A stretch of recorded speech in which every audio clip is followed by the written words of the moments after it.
live, couple minutes late, just had to take a phone call, but I hope everybody is doing well.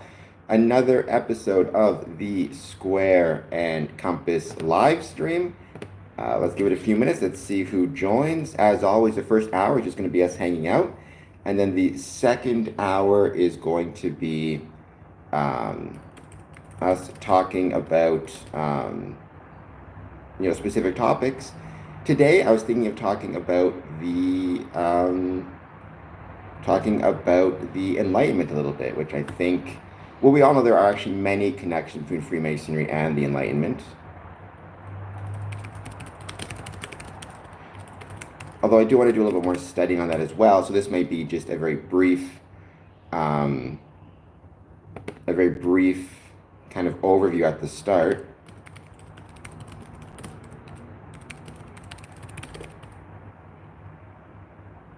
I mean, Benjamin Franklin, Voltaire, Diderot, and Mozart were all Enlightenment members or prominent figures in the Enlightenment, as well as Freemasons.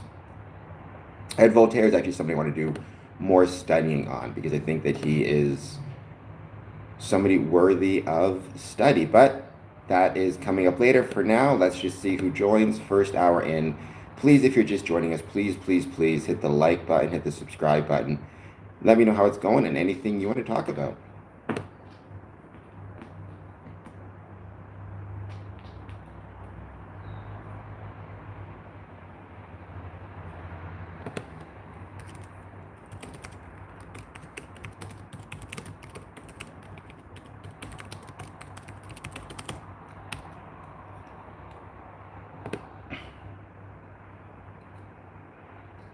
Let's make this a poll question. Let's see what people say. Favorite Enlightenment Freemason.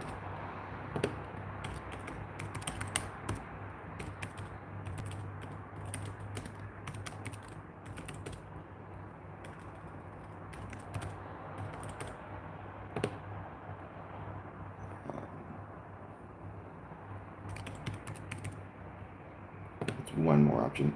Priscilla, hello, how are you doing? I hope that you are doing well. Z or ZZZ, welcome. I hope you're doing well as well. I hope you'll both be so kind as to hit the like and subscribe button. Yugraj Singh says hello as well. Welcome. I hope everybody joining us for the first time, if you'll be so kind as to hit the like and subscribe button. Let me know how it's going. Answer our poll question.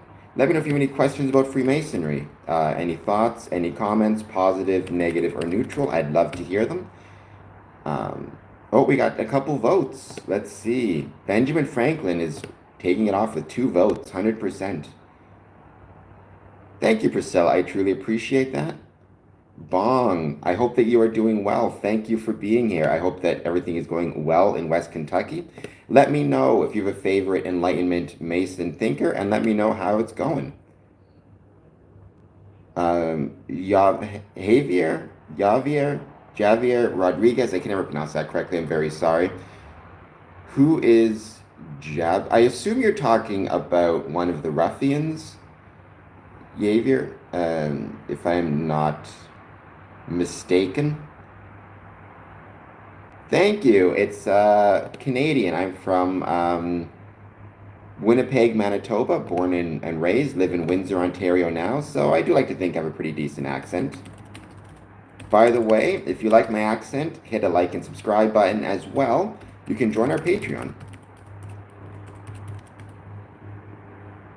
Hello, Jordan. I hope that you are doing well. Please take a moment, hit that like and subscribe button if you can.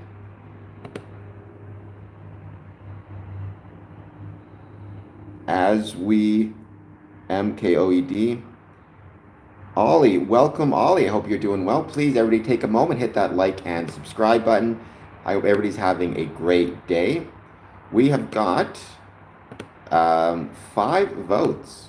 Mozart, Voltaire, and Benjamin Franklin are tied.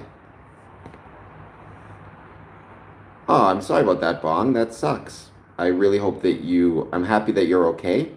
Quite the 20 minutes that you've had. I like to think I'm pretty cool, Priscilla. Thank you so much. And thank you everybody who's jumped on. I believe you, Ollie. I believe you. I don't want to spit. Spitting would be not a good idea.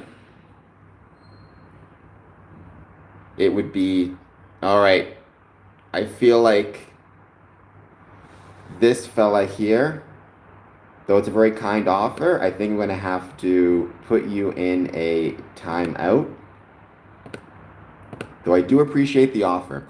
Welcome. Who is, well, I don't know who Harim is. Harim. I think you might mean Hiram.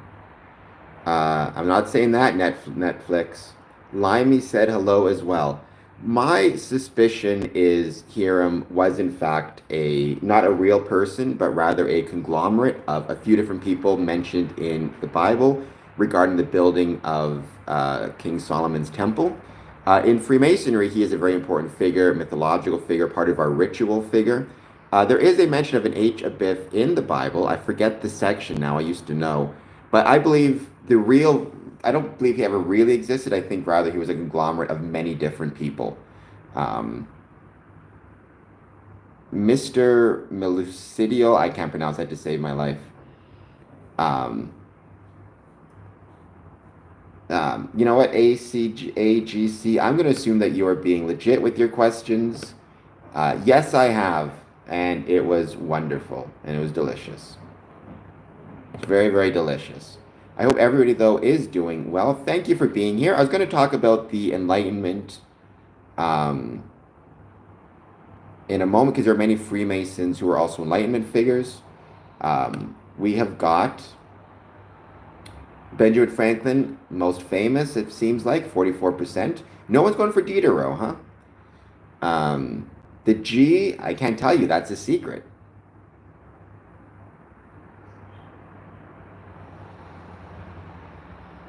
So I did eat breakfast, and it was delicious. What's your knowledge of 33rd degree Scottish Rite have? I am not a 33rd degree. I am an 18th degree Scottish Rite. I know many 33rd degrees. I don't want to share the secret, that I know of, since, first of all, they're not mine to share, and second, I wouldn't share Masonic secrets anyways. What I will say, though, is to be a 33rd is indeed an honor. Spirit, welcome. Thank you for being here. I hope that you are doing well. I hope, once again, everybody joining us with the like and subscribe button. Congratulations, Priscilla can do a cartwheel. I want to talk about the Enlightenment Freemasons or Enlightenment Masons today, or more the Enlightenment period. I know there's a whole bunch of them, but that's okay. I appreciate everybody joining. Yulesburg says hello. Hello, Yulesburg. I hope you're doing well. By the way, I do these at 1 p.m. and 1 a.m., which is, the 1 a.m.s are surprisingly popular, which I find crazy, so. But Yulesburg, I hope you're doing well. I hope you like and subscribe button. I hope you'll answer or ask me any questions about Freemasonry. Some I can answer, some I can't, but I'll do my best to answer the ones I can. Yavier Rodriguez, let's get enlightened. Yes, that is what we should do. I see what you did there. Mr. Melucido, there is a Masonic Temple in Philadelphia, and it is absolutely incredible. The Philadelphia Masonic Temple is, in my opinion, one of our absolute Masonic gems. It's absolutely incredible and amazing. And you should take a tour there. They have tours for free, or not for free, but they have tours for the public and tours for Masons several times a day. If you're in Philadelphia, take a tour. Even if you're just visiting or like heading there over, heading there for work or whatever it is, and you're a tourist and you're there for a weekend, set an hour aside, tour the Philadelphia Masonic Temple. I promise you, you will not regret it. Bess says hello. Thank you, Bess, and thank you for subbing. I truly appreciate it. It's wonderful to have so many people jumping on. I guess it must be because they get so many people joining. Masonic Courtney, thank you.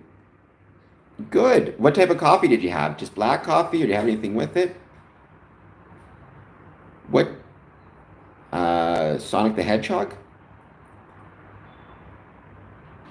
You don't have to memorize anything to enter the tour, Mr. Melucido, because it's for the public, so you don't need to memorize anything. If you want to be a Mason and you want to advance in your degrees, there's often memorization work that is necessary. Um, I do have a Masonic ring. I keep it at the temple. I used to wear it on my fingers, but I'm in a wheelchair, and the problem with wearing a ring on a wheelchair is it scrapes against the push rim. So I don't wear the ring anymore. I have no idea, Daniel Garcia, what this is made of. But there are many Masonic hoodies that are 100% cotton. I can say hi, Siri. Hello, Siri. Rosalie says, yo. Hello, Rosalie. By the way, everybody joining us, please take a moment, hit that like and subscribe button. Masonic is here. He had his third investigation, which is awesome. He was definitely not. Somebody asked the two pillars. I mean, they can represent different things depending on the ritual that you've been taught. To me, the pillars ultimately represent stability, right? The idea of what is a pillar if not something that is meant to be stable. But a lot of it's going to depend on ritual, or meant to hold something, or meant to provide support. And by providing that support, provide stability. So that's how I always take it. Having said that, there are different degrees. There are different rituals which have different understandings of the pillars as well. And they reference also King Solomon's Temple, which is a very important part of Masonic ritual in almost any degree where you happen to be. I am a Master Mason. I'm a third degree, which is the degree that matters the most. But then I'm also 18th degree Scottish Rite. This is a talking stream. We talk about Freemasonry, which is my favorite thing to talk about. The first hour is usually just hanging out, seeing who joins and what they want to talk about. And then the second hour is a specific topic. In this case today, it's going to be the Enlightenment. I will not do that, Daniel, because I like my hoodie this way because it reps Winnipeg, even though it's spelled backwards on there. That's flipped. Occultist is back. To Gino. So Freemason. So Freemasonry refers to is an umbrella term that refers to organizations and groups. Many of them are fraternal, but there are some ones for sorority as well. Groups that are evolved from stonemason guilds in Europe, and the way that these groups interact with each other is through what's called regularity or recognition. We do not have the power to summon demons. I wish we did. It'd make life more fun and more interesting for me. But we do not have the power to summon demons. Priscilla, I'm not turning around. If something gets me, so be it. And thank you, Jason Clark, for saying that. What I will say, I'm glad as well, Spirit. What I will say, because there's been a few religious references in the chat, to be a Freemason, you need to believe in a supreme being. But the nature of that supreme being is dependent on, it's up to you. We have brethren who are Muslims, brethren who are Jewish, brethren who are Christian, as well as all the different denominations of Christian, Hindu, Sikh, First Nations, Indigenous. So we have different spiritual and religious beliefs. I've seen obligations taken on Qurans, on Torahs, on Bibles, on eagle feathers. So that's something I really love about it. And thank you again, Jason, for saying that. I could use all the help I could get. Thank you, Ollie, for subscribing. I appreciate it. Well, if you're asking how many friends I have, I have a couple of good friends. I guess I consider my audience my friends in a way, and my family. So thank you, everybody, for being here. Bong, I hope the same. If you're asking me how many brothers I have, the numbers, like Masonic brothers, the numbers are up and down, but I would say there's about 850,000 Masons in the United States, and there's about 35,000 in Canada, 35 to 40,000. They are similar. They are actually very well connected. They're not the same, but they are very well connected. Priscilla, the baby's grabbing the keyboard. All right, nothing's wrong with that. Welcome, baby. If the baby has its own YouTube channel. Hope they'll hit the like and subscribe button as well. 23 votes. Mr. Edits says hi. Hello, Mr. Edits. I hope you're doing well. I hope you'll hit that like and subscribe button. Sogo, not so handsome. Sorry, not so young. I'm 41, but I like to think I'm handsome. Xavier Vance says hi. Hello, Xavier. I hope you're doing well. I hope you'll hit the like and subscribe button. Sogo, if you think I'm truly handsome, leave some hundreds in there. Everybody thinks I'm handsome. Give me some hundreds so I know. And thank you, combining as well. I could be handsome combining. That's cool. I appreciate it. I do. My mom passed away a year and a half ago. Um, but my dad is still around. He might join this stream today. Who knows? But he is still around.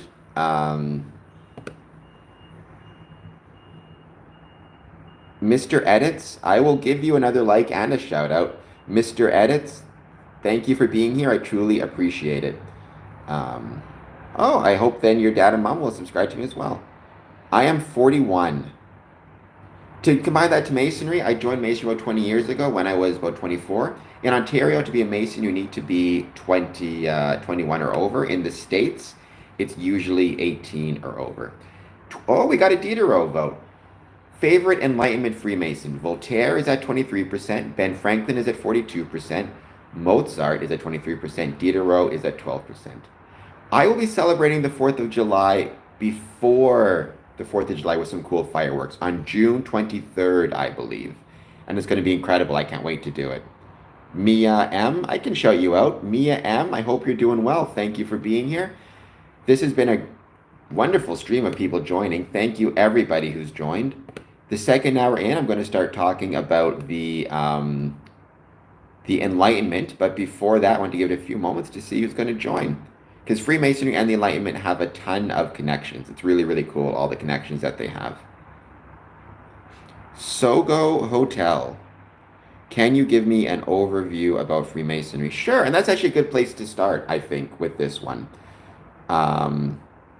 So Freemasonry, the simple history of it is that in the Middle Ages in Europe, Super Sprouse says hello, hello. In the Middle Ages,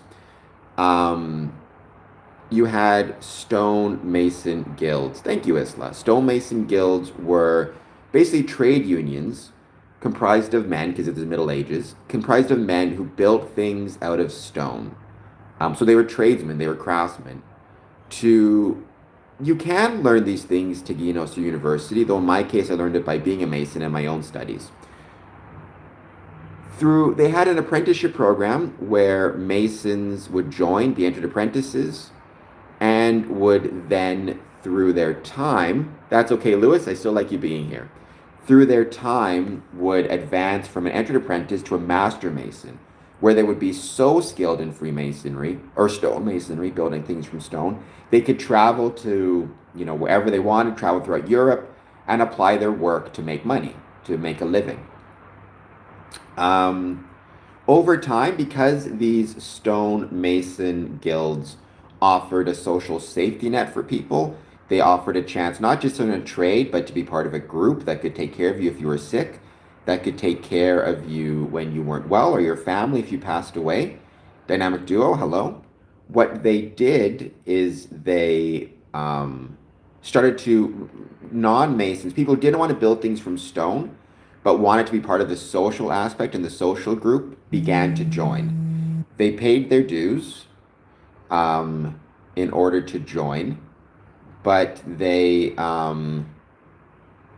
they didn't actually learn how to make things out of stone. Rather, they wanted the social aspect and the social safety net aspect of it, right? And over time, the number of what we would call speculative Masons, men who joined for the social aspect, but did not necessarily want to learn how to build things out of stone, began to outnumber the stonemasons. And over time, the fraternal or social group aspect of it became so big that they became their own separate group and formed their own separate lodges, right? And they used metaphor of building and stonemason tools, whereas stonemasons used those to actually build things. Otherwise, Masons, what they did is they used those things, they kind of applied those things to themselves as a way to understand themselves better and to create and build a better person and a better world. And so, for example, they applied lessons of moral geometry to themselves, things of that nature, if that makes any sense. Thank you, M Zenith. So, I wanted to learn about this history because I always planned to join Freemasonry. My dad was a Freemason. I love Freemasonry. And I always planned to join. And then over time, I kind of fell in love with it and what it represents. And I wanted to learn more about it that way. And so, I mean, and that's a very brief overview.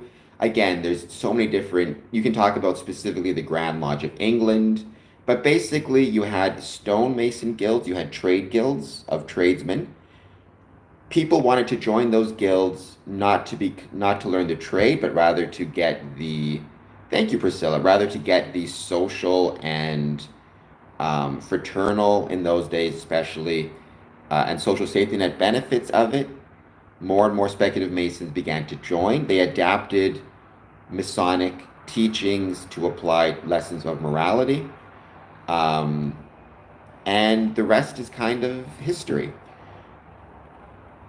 Enjoy your time with your neighbor, Pops. Enjoy your time with your neighbor. It'd be fun. I was thinking maybe, yeah, based on what you said, it'd be fun to visit you. I'm sure I could find something Masonic to do when I visit, as well as, hang out with you for a couple days.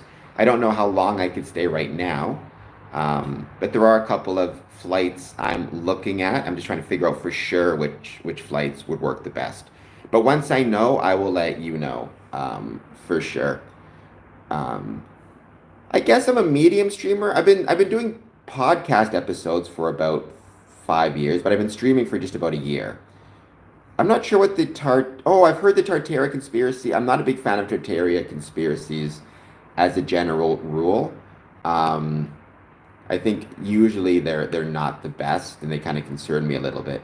Priscilla, thank you for being here though. I truly appreciate it. I hope you'll check out some more of my channel. I hope you guys will check out my Patreon as well, which is Patreon. Welcome from India. Thank you for being here.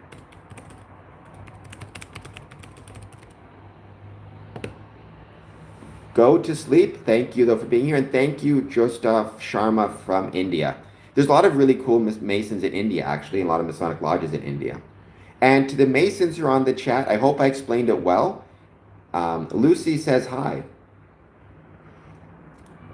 And just to ask where I'm from. I am from Windsor, Ontario, and this stream, Lucy, is about Freemasonry. So any questions, thoughts, comments you have about Freemasonry, please let me know. I'll do my best to try to answer them. For your first degree, normally there's not a ton of memory work in the first degree, Courtney. Usually it's the second and third degrees is where you get most of the memory work. But that, I mean, I'm not from Texas, so Texas is different, so I don't want to say for sure. Well, North Korea, welcome to the stream. North Korea is one of the few places where there is no, Freemasonry to my knowledge at all. Though who knows, maybe a Mason snuck in there once. There are Freemasons in Australia. There are a lot of Freemasons in Australia, so check it out for sure. I'm glad you're here as well, Occultist. English Gamers, I'm having a great day. It's been a wonderful stream. Thank you, English Gamer ZZ, for being here. I hope you're doing well. I hope you'll hit the like and subscribe button. And Dad, I hope your neighbor's doing well. And yeah, thank you for joining. Favorite ask your neighbor, Dad, who their favorite Enlightenment Freemason was. Voltaire, Benjamin Franklin, Mozart, or Diderot. Aubrey Tassi is here. Hello. I hope you're doing well, Aubrey. I hope you hit the like and subscribe button. Armani Brown. Well, I'm happy you are here, even if you're not supposed to be on this, Brown. I hope that you will hit that like and subscribe button. Thank you, everybody, for joining. And thank you, English Gamers, for already subbing. Quiz Corbin says hello. I hope you're doing well, Quiz. Thank you for being here. Or Quiz, I hope you hit the like and subscribe button. I mean, I joined and I'm an idiot, so take that for what it's worth. There's no IQ test to join. To be a Mason, the usual requirements, thank you, Quiz. The usual requirements are you need to be over a certain age. Normally in Ontario, Ontario it's 21. In many places in the States, you have to be 18 or over. You have to believe in a supreme being. The nature of that supreme being is up to you, and there are many people have different beliefs in what the supreme being is. And you have to, in if you're joining a like my lodge, a fraternal lodge, you have to be male. However, there are lodges where where it's a Order of Women Freemasons, Eastern Star, where it's female. So, Super Sprouse, thank you, Super Sprouse, for subbing. I truly appreciate it. Yeah, same thing with me. Now, being able to memorize helps, but there are some guys, and I've known them in spirit. You may be able to back me up on this. There are some guys who I've met who are just crazy good at the memorization. Like, they can pick it up in 2 seconds. There are some guys who it takes a little bit more time and effort for them. Memorization isn't a natural skill. But you know what? That's okay as well. Like, people come into Freemasonry with different skills. Maybe memorization is not a natural skill, but maybe they are really talented when it comes to manual labor. Like, they're really good at building things and doing that type of work. And if they're really good at building things, maybe they can help the lodge by doing manual labor, by fixing things around the lodge, right? Fixing things that are broken. Maybe they are really good at website design or website development. They can help the lodge by creating their website or by updating their website, right? Eamon, welcome, Eamon. Thank you for being here. I truly appreciate it. Please take a moment, hit that like and subscribe button. I would truly appreciate it. Maybe they are good at fundraising. So maybe they can, organize a fundraiser for the lodge. Like, there's a million different things that they can do. You shouldn't feel like one thing I always tell guys when they're joining a lodge, talk to the lodge about what you're good at. Talk to the lodge about your skills and abilities. Let them know and see how you can apply those skills and abilities to the lodge, right? That is absolutely a critical thing that you need to do. And from a Masonic perspective, if you have a new guy joining, make sure you ask him, like, what are you good at? What are your skills? What are your abilities? What can you do? What do you want to do? A lot of people feel like when they're coming into Freemasonry, and Spirit may agree with this, other people may, agree, disagree. A lot of people, when they're joining a Masonic lodge, they feel like, oh, I'm like a blank slate. I'm going in and I can't, I have to just kind of leave who I was outside the door or something, and they're going to build me up or whatever it is. No, when you're joining Freemasonry, you're coming in with your own life experiences, your own skills, your own abilities. We want those life experiences. We want those skills and abilities in Freemasonry. We need them, right? That is when a lodge is strongest, right? Again, if you're joining Freemasonry and you have a certain type of skill set, not a Liam Neeson type, but maybe, like I said, you're really good at technology and website design, the lodge could probably use that. You're good at fundraising, the lodge could use that. You're good at public speaking, the lodge could definitely use that. So all that stuff is important. So you're coming into Freemasonry as a person, and we want that person if you're joining. JJ says, hey, welcome, JJ. I hope you're doing well. I hope you'll take a moment to please hit that like and subscribe button. Let me know how it's going. If there's anything you want to talk about when it comes to Freemasonry, any questions you have, any comments, let me know. MLW and Gaming says hello. Hello, ML Gaming. I hope you're doing well. Please take a moment, hit the like and subscribe button also. Thank you, JJ. I truly appreciate it. Did you vote? And let me know, by the way, if you voted, who your favorite Enlightenment Freemason was. Let me know who you picked and why you picked them. We have 42 votes. Benjamin Franklin is well in the lead, but he's not alone. Thank you, MLW and Gaming. I truly appreciate that as well. JJ, who did you vote for? And let me know why you picked them. The second hour, we're going to talk about specific topics, and we're going to talk about Voltaire, Ben Franklin, more the Enlightenment in general. Or maybe what I'll do is I'll talk about my favorite, which is Voltaire. But that will give me a chance to, maybe in the next stream I should talk about Ben Franklin. because that seems to be the most popular one. 42 votes, and Ben Franklin is at 40%. Poor Diderot is getting no love. He's got 1 vote, I think, at 12%. Gobbledygook. Like the Gobbledygooker, which is a wrestling reference. I don't know what Pangloss is, but I do hope that you are doing well. I hope you'll hit the like and subscribe button. MCM is back. Thank you for being here. I mean, I'm sure Voltaire would, and Ben Franklin would. I think they would. What are you talking about, Spirit? These guys are, I guess it's all relative, but these guys were pretty, Voltaire certainly, I'd say, was fairly progressive for his time. Thank you, MC. Mike. Well, Mike, I see what you did there. I wish your family the best of luck. It sounds a little bit wrong turn-esque, but that's okay. You know what? Hey, I'm not judging here. I'm not here to judge anybody. I hope everybody though is doing very well. Thank you for being here. It was, but again, I think Voltaire was fairly progressive. I think Diderot is fairly progressive too. So, okay. So maybe, I wonder if, maybe I should have changed this question, because favorite Enlightenment Freemason, people are probably picking the Mason they already know the most about. I wonder if I should have asked the question, which Mason do you want to learn more about? Because maybe if you already know about Benjamin Franklin, maybe you want to learn more about Voltaire or Mozart or Diderot.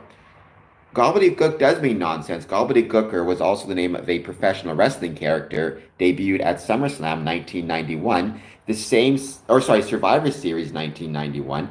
The same Survivor Series as The Undertaker debuted in. So there you go. An interesting little piece of professional wrestling trivia for whatever it's worth. Diderot was encompassed elements of deism, atheism, and materialism. He championed the use of scientific inquiry and reason to combat superstition and ignorance. Interestingly enough, he generally held a positive view of human nature. Okay, JJ. So maybe we should talk about some other people. Maybe Diderot, because I like his name, would be also a fun person to talk about. I know a little bit about him, but very little bit.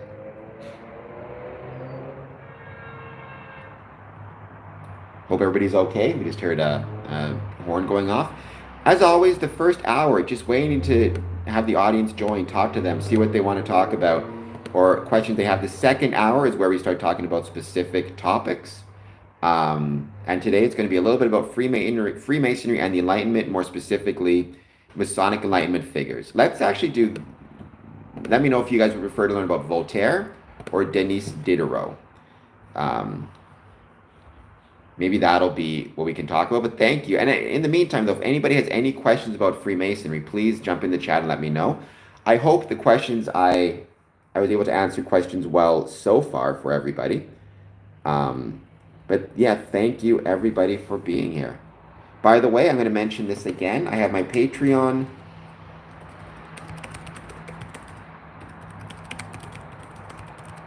Patreon.com/squareandcompass. Thank you, Eminem. That's very kind of you. If you want to help me be rated or maybe even overrated, hitting that like and subscribe button is a big way to help. Very, very much. 45 votes. Ben Franklin is still in the lead at 40%. But thank you, everybody, for being here. It's truly, truly appreciated. Please take a moment, hit the like and subscribe button. Another 25 minutes, and we'll start in with our main topic. Right now, it's just waiting to see who joins and what it is that you guys want to chat about. I'm always going to go for the Me too. I feel like I'm kind of the same way. I will always kind of go for the gadfly as well. If by gadfly you mean like the small thing that you kind of don't know much about, instead of the towering figures like the Ben Franklins, that people know about. I'm more interested in the smaller, lesser known individuals. Voltaire or Diderot? Diderot is a very unique name. So it's one of those names that always stands out when you think about Freemasonry or sorry, Enlightenment thinkers. Diderot is one of those names that stands out. So, but I hope everybody is doing well. Thank you so much for being here. Oh, Voltaire. That is also a very interesting name. I will say that. They did. I mean, they inspired a lot of they inspired a lot of Masons and a lot of political parties, but they weren't themselves political, right? That is a really important thing to keep in mind.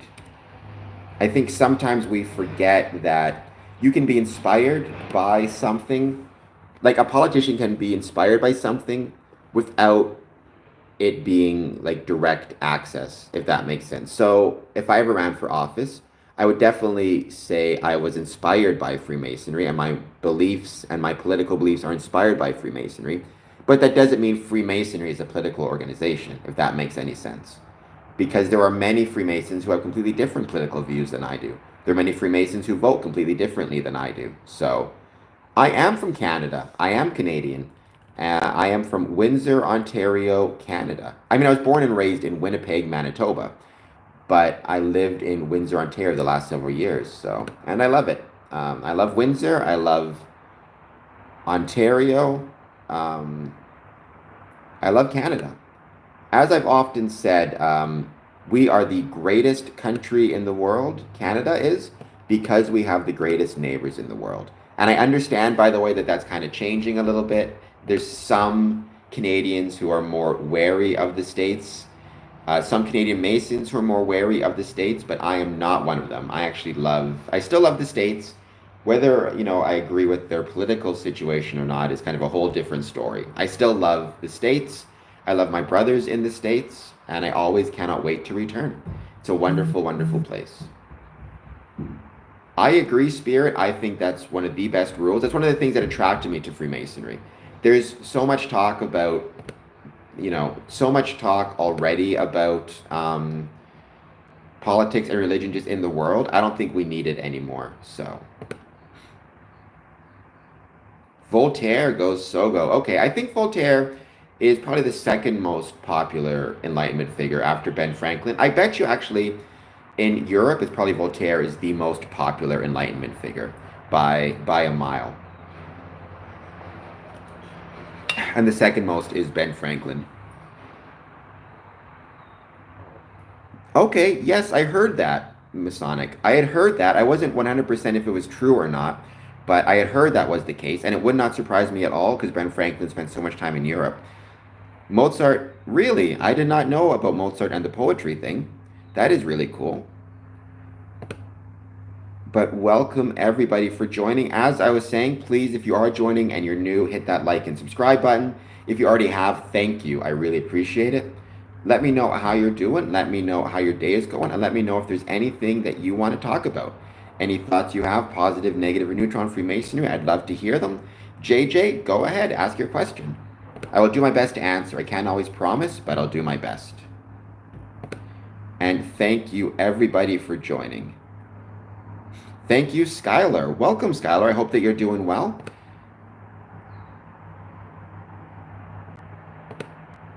And thank you for liking and subscribing. Thank you, everybody, for joining. It's been a wonderful stream.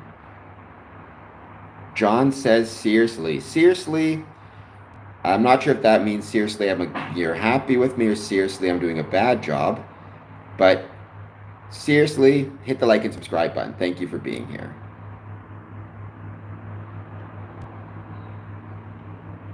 Do I know anything about the Cherokee tribe and their history? I know almost nothing about the Cherokee tribe and their history. I know a little bit about the connections between Freemasonry and Indigenous or First Nations people, which is actually something I really, really love talking about. There's a really, really great connection between the two. And in fact, in early Canadian history and American history, when First Nations or Indigenous peoples were oftentimes precluded or excluded from community life or public life, they found a home oftentimes in Masonic lodges. which I think is a wonderful thing. Sogo, great question. What do I think is the most common misconception about Freemasonry? That it's the same everywhere. Um, Freemasonry, and this is something a lot of conspiracy theorists believe. Freemasonry is not like is not run or organized by a global entity that controls Freemasonry around the globe. Rather, Freemasonry is jurisdictional.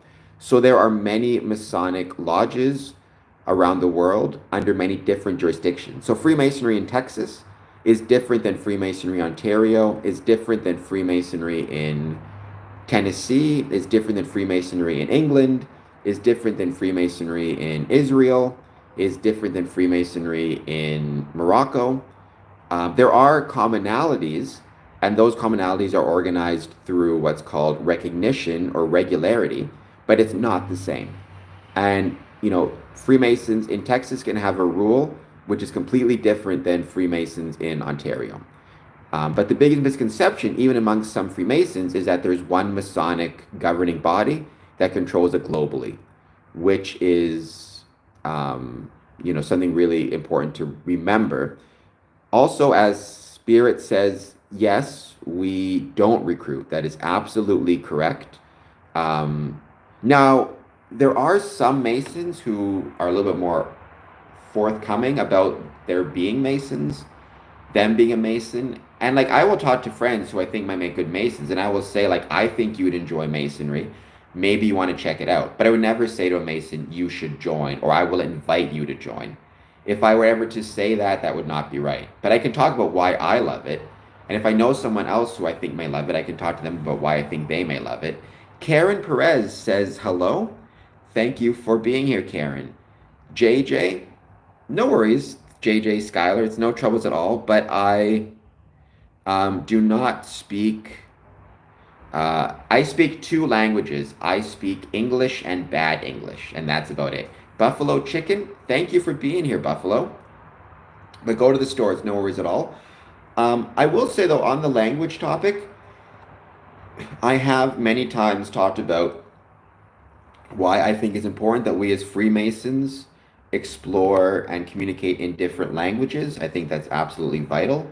I think we should publish our summons in Canada in English and French for two official languages. I think we should also, when we're doing stuff that's public facing, like flyers about Freemasonry or cards or advertisements about our Masonic buildings and lodges, we should have them in whatever, English or whatever English, but whatever also. So if it's in Los Angeles and it's a Spanish speaking area, it may be worth doing it in Spanish as well. If you're in, let's say, Chinatown, maybe worth doing it in Mandarin or Cantonese. And also in our buildings, I think we need to make sure we have accessible languages, so Braille on our buildings as well. I think that's really important. Bonjour, that's about the extent of my French. I'm sure the accent was terrible. JJ, I speak English and Russian, Spanish. So you're doing two languages more than me, and I'm sure you even speak English better than I do. So that's awesome. Congratulations. John, do Masons worship or believe in God? So Masons believe in a supreme being, which is in and of itself an Enlightenment term. The reason we say supreme being and not God is because God often has specific religious connotations. So for example, here in North America, in Windsor, someone says, do you believe in God? My assumption is they're referring to a Christian God and Jesus Christ and that nature. If I was, let's say, living in Morocco and someone said God, I may believe or infer they're referring to Allah. Freemasonry is open to, on the fraternal side, men of any faith or belief. So we have Christian Freemasons, and of all denominations of Christian, Catholic, Protestant, Anglican. We have Jewish Freemasons, we have Muslim Freemasons, we have people who have beliefs that are spiritual in terms of indigenous peoples, we have Hindu, and they're all welcome. One of the best things about Freemasonry, in my opinion, is it welcomes, again, for the fraternal side, it welcomes men of all faiths and all beliefs. So I think that's absolutely wonderful. I'm not sure what you mean, JJ, by where the Masons Pentecostal. Do you mean the Pentecostal faith, like the type of faith? Um, I'm not sure, John. I'm not sure what you mean by that. I don't understand the reference to a house divided. Are you saying that because it's men of different faiths that it's a divided house? Because I disagree with you on that, but I would want to. I mean, they could have been. I don't know a lot about the Pentecostal faith. I need to learn more about that, but they could be Pentecostal, I suppose. It's about the belief in a supreme being, not the particular faith. Yeah, but so, I mean, John, I guess here's the question I would ask you, or the way I would put it. Um, let's say, and by the way, we've had 666 views on this stream as of right now. So that's a very interesting number to be talking about faith at the moment. But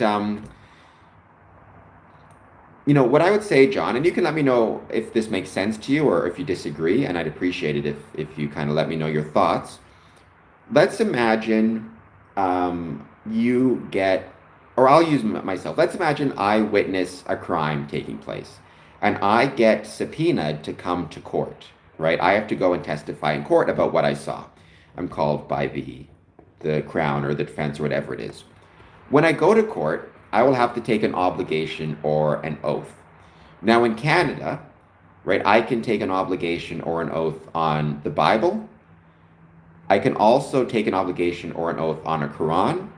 I can also take it on a Torah.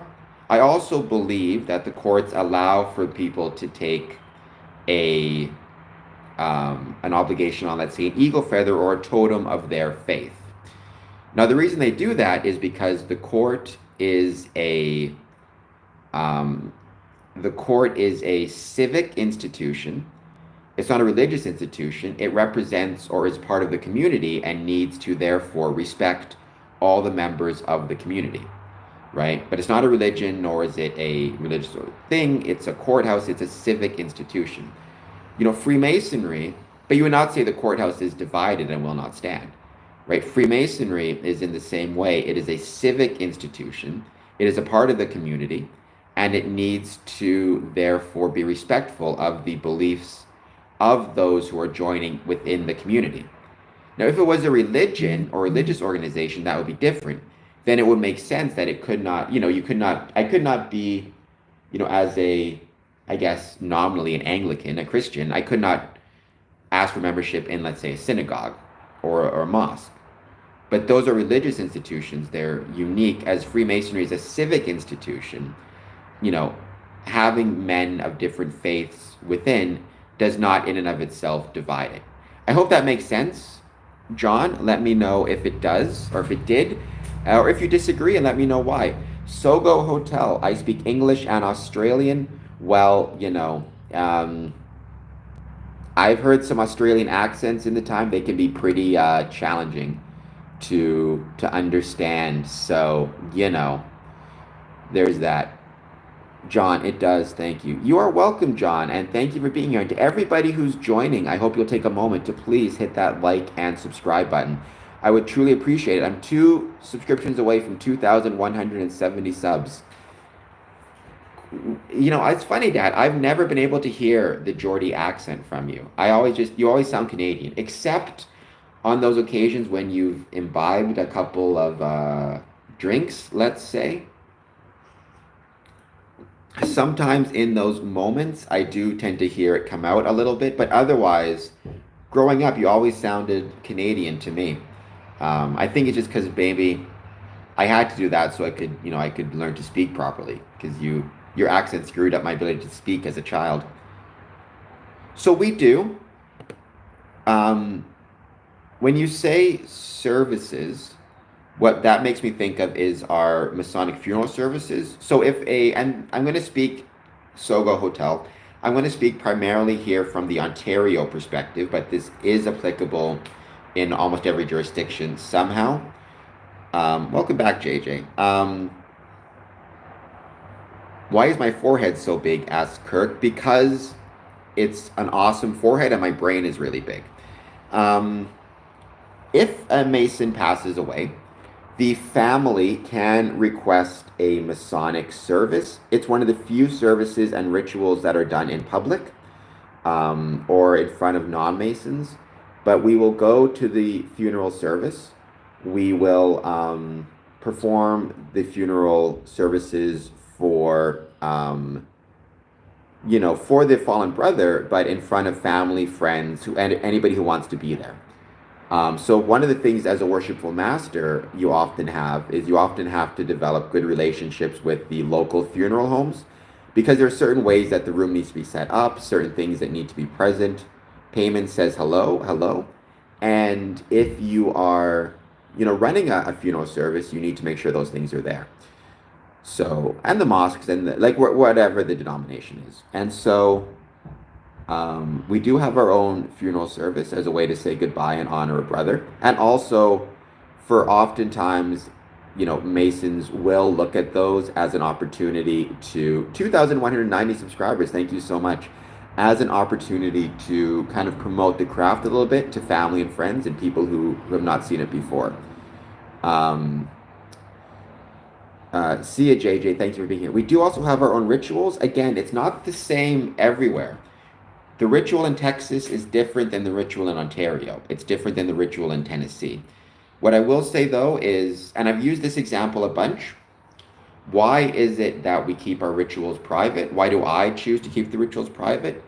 It's because, imagine you have a family recipe.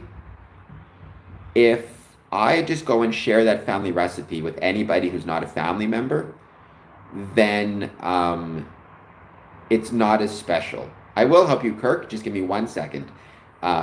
If, however, I maintain the family recipe exclusively to the next generation, it makes, it helps,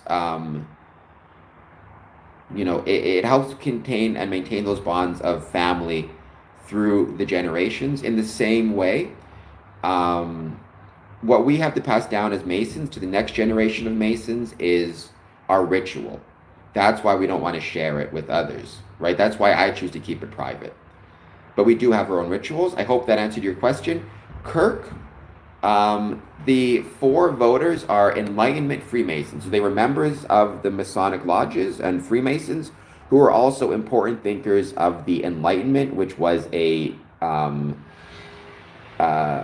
philosophical movement of the 17th and 18th centuries. Ben Franklin is the most famous, one of the founding fathers in the States. Voltaire was a French thinker and a French philosopher. Mozart, the famous composer. Diderot, also a philosopher. So, but, all these guys were Masons, were Freemasons. All these guys were also very important thinkers in terms of their philosophical ideas and ideals. Thank you for voting. I truly appreciate it. I hope everybody is doing well. Please, if you are just joining, take a moment, hit the like and subscribe button. Don't forget to consider supporting me on Patreon, patreon.com/squareandcompass. Good old Benjamin Franklin. A lot of people did that. What inspires you to be a good citizen?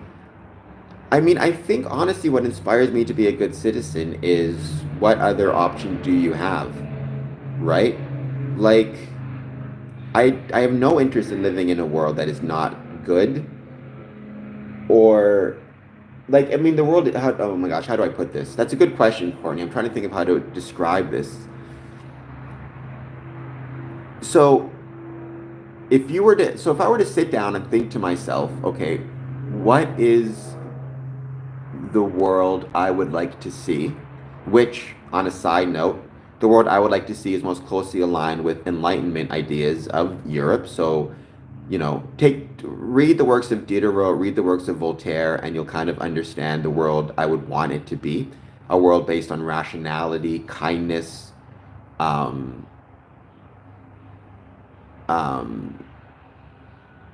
recognition that we are responsible for our own faith and not relying on outside influences or spiritual influences to get us there.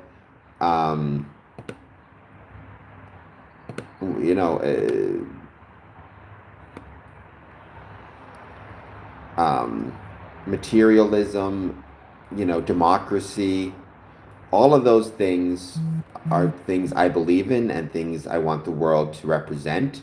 A belief that might does not simply make right, or might does not make, but rather that there is a moral order to the universe, to the world, and we are responsible for trying to instill that moral universe and not simply relying on force to do so. And so, I think about the world, how I want it to be. I'm here on the world for, let's say, 70 years, 60 years, 80 years. Why not spend those years trying to push the world to that place? It just makes sense to me. I may fail sometimes based on what I see in the news, to be perfectly honest. I believe I am failing to make the world a better place, but I try to make the world a better place. I hope that I could do so. And what else am I going to do? Not try? How does that benefit anything? Do I believe in God or religion? I believe in a supreme being. As a Freemason, right, one of our requirements is to believe in a supreme being. So I do believe in a supreme being. I do not believe in necessarily any religious denomination. So I would not call myself Christian, Jewish, I'm Muslim or anything to that extent. Though I do have a lot of respect for the Muslim faith, actually, from some of the things I've learned about it. But I do not believe in any one particular religious denomination. I believe there is a supreme being. I believe there is something beyond us that cares about us and hopes and wants us to do well. I don't necessarily believe that it interferes. So I guess you can call it a theist. I don't necessarily believe you could, like, it interferes in the world or steps in, but that's kind of my beliefs, if that makes any sense. Gassy Tyler. I have known many Tylers, and I know a few of them who are gassy. Sometimes they don't even need a sword. They can just use their gas to detract Cowans from Freemasonry. And if you're a Mason, you know what I'm talking about.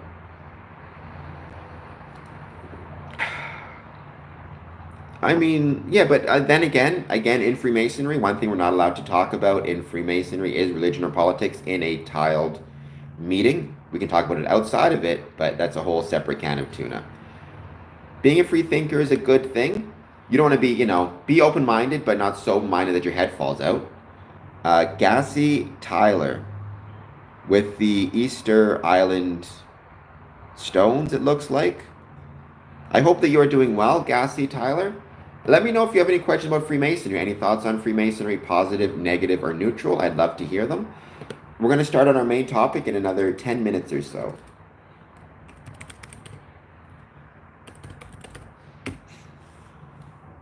But thank you, everybody, for joining. It's been a great stream, really well attended. Please don't forget to become a patron if you can. 50 total members. That's true, occultist. I tend to agree more with that.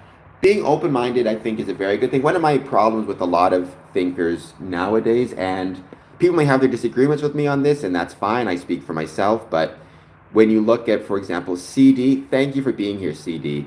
I truly, truly appreciate it. Well, so in Freemasonry, a Tyler is somebody who guards the door of the lodge to make sure that eavesdroppers or Cowans can't, sneak into our meetings. He sometimes is given a sword. It's always very dull and ceremonial. Sometimes it's even been a wooden sword. It's more just a ceremonial thing. But the joke is, right, I've known some Tylers, especially older Tylers, who've let some good farts rip. They probably wouldn't even need a sword, even a real one. Anybody tried to sneak in, they'd probably just smell the farts and decide to turn around. So... But Gassy Tyler, it's wonderful to have you. Let me know, Spirit, if you've known, like me, a few Gassy Tylers.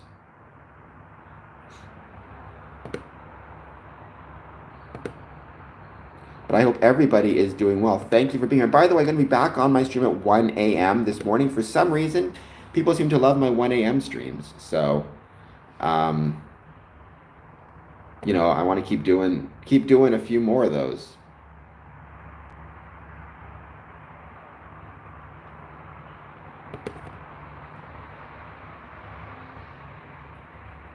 Thank you, Gassy. Yeah, I mean, that's the reason for it, right? They say in Freemasonry,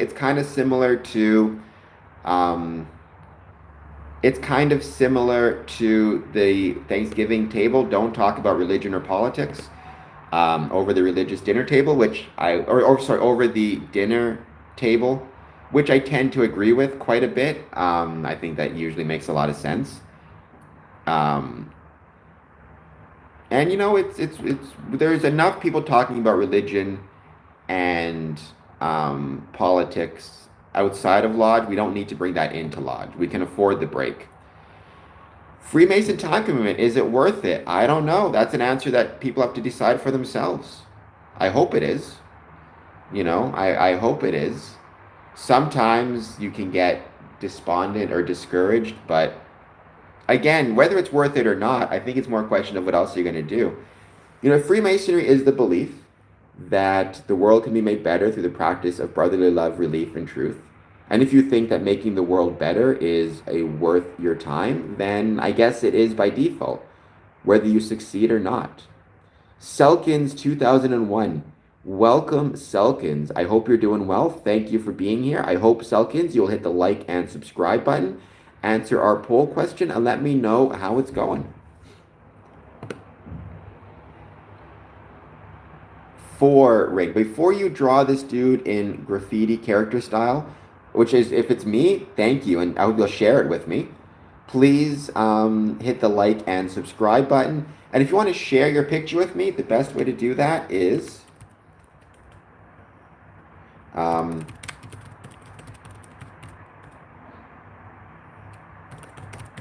squareandcompass.ca/contact.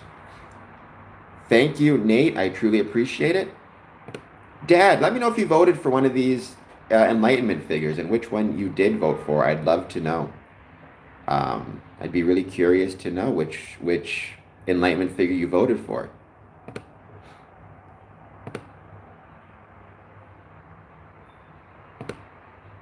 And thank you to everybody who's joined so far. I hope, again, you'll check me out, not just here, Patreon, Medium, all of those different locations. As always, hitting that like and subscribe button. And let's give it another, let's say, 5 minutes. Then we'll start talking about our main subject, which is going to be Freemasonry and the Enlightenment. Maybe we'll talk about Diderot's Letter on the Blind. I'm going to use the Stanford Encyclopedia of Philosophy and the Britannica Encyclopedia of Philosophy to kind of go through these people.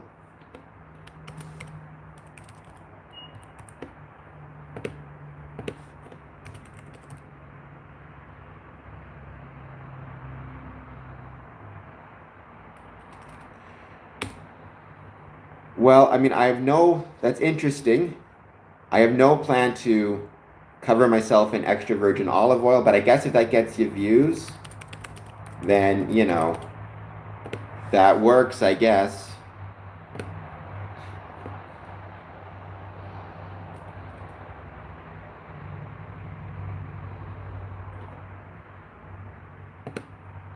Welcome, everybody. If you're just joining us, thank you so much for being here. I truly hope that everybody is doing well. I hope that you will, if you're just joining us, hit the like and subscribe button. Actually, there's a really great article, it's 38 pages, about Freemasons as patrons of the Enlightenment arts from 2019. Maybe I'll read from this one for a little while.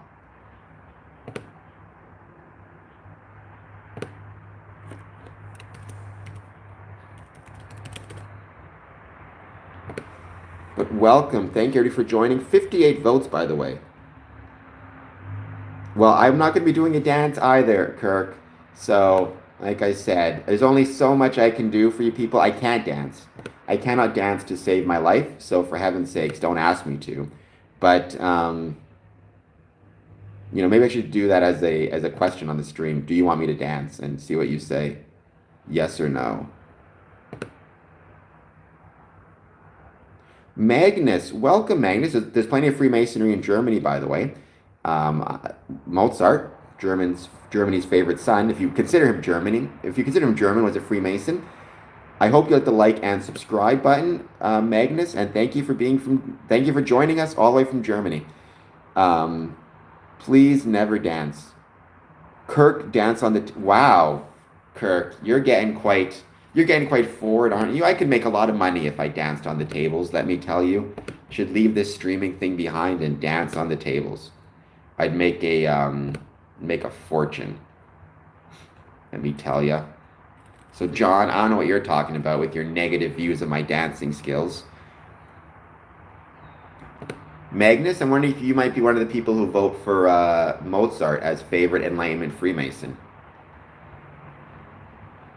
I mean, I suppose it would be very interesting to see them do that, put it that way, to see them donating because they want to see me dance. But hey, you never know. I've never tried it. I might be great at it. Could you imagine my poor father having to see that? He's on the stream right now, having to see me dance on a table. What it's came to.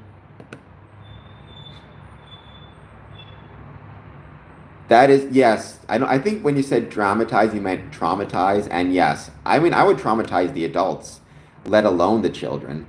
Like, I once saw this comic though. He was like an overweight comic, and he joked around. He said, "I could be the fastest runner in the world.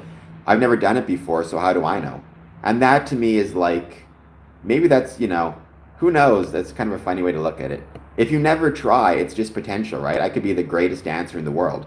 And so long as I never try to dance, how would you ever know? Alyssa, you have hair like my dad. Well, your dad must be a very handsome fellow then, and have a very good haircut. What am I most grateful for? I've been trying every day to say like one thing I'm grateful for. I've been failing sometimes at doing that, but I keep trying. I would say I'm most thankful for the opportunity to fight for a better world. I actually wrote about that on Medium. If another thing you guys can do, if you're interested in learning more about me and my views on Freemasonry, is you can check out my Medium writings. I will leave a link to one of these writings in the stream.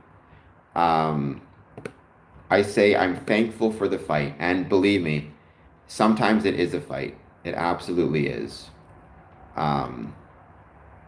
Thankful for the fight. I published this November 27th, 2024. Let me see if I can just track it down. And Alyssa, I hope you'll hit the like and subscribe button. And I hope you guys will check out the link I left. Thank you, Courtney, for that. I was actually really proud of that I wrote that. I thought it was a really well-written piece myself. Not to toot my own horn. Your mom, well, see, so it runs in the family. I got my mom dancing on tables, and now I'm dancing on tables. I tell you, look at what's happened to us. Look at what has become of the Adamson and Penston family. We're a bunch of ruffians dancing on tables. It's ridiculous. I hope, though, everybody watching this will be so kind. If you are just new, no worries, Kirk. I hope you check out my Medium stuff. If you just type in Square and Compass Medium, you'll find it. Hit the link, patreon.com/Square and Compass. All that good jazz. I would truly appreciate it. But thank you so much for being here. All right, so let's start talking about Michael Pierre said hi. Hello, Michael Pierre. I hope you're doing well. I hope you'll be so kind as to hit that like and subscribe button. Let's start talking about the... do I look like John Travolta? I'll be back. I'll be back 1 a.m. tonight. Thank you, KM9. I appreciate that as well. Do I look like John Travolta? I always try to look like Matt Damon. So let's start by talking about the actual Enlightenment, what it is, and how it connects to Freemasonry. And honestly, if you were to ask me the type of world in which I would want to live, that is kind of those are kind of the values on which I would want to bless my life. or I want to base my life, which is Enlightenment ideas. Um,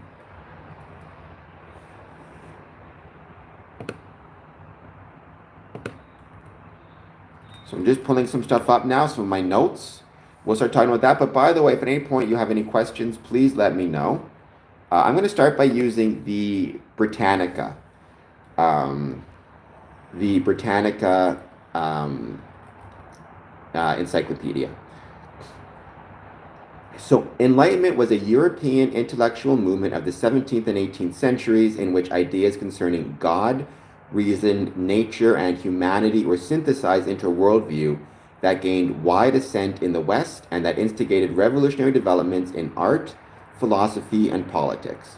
Central to Enlightenment thought were the use and celebration of reason, the power by which humans understand the universe to improve their own condition. The goals of rational humanity were considered to be knowledge, freedom, and happiness. The powers and uses of reason had first been exploited by philosophers of ancient Greece. The Romans adopted and preserved much of Greek culture, notably including the ideas of rational, natural order, and natural law. Amid the turmoil of empire, however, a new concern arose for personal salvation and the way it was paved for the triumph of the Christian religion. Christian thinkers gradually found uses for their Greco-Roman heritage. The system of thought known as scholasticism, culminating in the work of Thomas Aquinas, resurrected reason as a tool of understanding. In Thomas's presentation, Aristotle provided the method for obtaining that truth which was ascertainable by reason alone, since Christian revelation contained a higher truth. Thomas placed the natural law evident to reason, subordinate to, but not in conflict with, eternal law and divine law. Intellectual and political edifice of Christianity fell in turn to assaults on it by humanism, the Renaissance, and the Protestant Reformation. Humanism bred the experimental science of Francis Bacon, Copernicus, and Galileo. So you see the idea of rationality being used to question rationality and scientific thought being used to question religious dogmas as it related to scientific understanding, for example, the placement of the earth as compared to the sun. By the same token, what you start to see in the Enlightenment period is rational thought and reason being used to question church and religious stances on moral questions. So in the same way, you could say maybe the church and religious teachings aren't the best way to understand kind of the earth's placement as it relates to the sun. In the same way, you could argue, and they start to argue, maybe the church's reasonings aren't the best ways to understand morality and what is right and even political thoughts. Maybe there's a similarly scientific approach we can take to these questions, right? The Renaissance rediscovered much of classical. Thank you. I'd like to think I favor Matt Damon, and I was introduced to many Masons as a kid, lodge Christmas parties, things like that, right? So the Renaissance, which was kind of a pre-Enlightenment period, but connected, rediscovered much of classical culture and revived the notion of humans as creative beings. And the Reformation, more directly but in the long run no less effectively, challenged the monolithic authority of the Catholic Church. For Martin Luther, as well as Bacon, Descartes, the way to truth lay in the application of human reason. The application of human reason is key, not the application of religious thoughts, but the application of reason. Michael Pierre, thank you. I appreciate that. And I do hope, as I was saying, you will hit that like and subscribe button. And thank you so much for being here. Where was I? Going back here. Okay. Right. So received authority, whether Ptolemy in the sciences or the Church of the Spirit, was to be the subject of probings and unfettered minds. Just because the church says something doesn't mean you have to necessarily believe it. The successful application of reason to any question depended on its correct application, on the development of methodology of reasoning that would serve as its own guarantee of validity.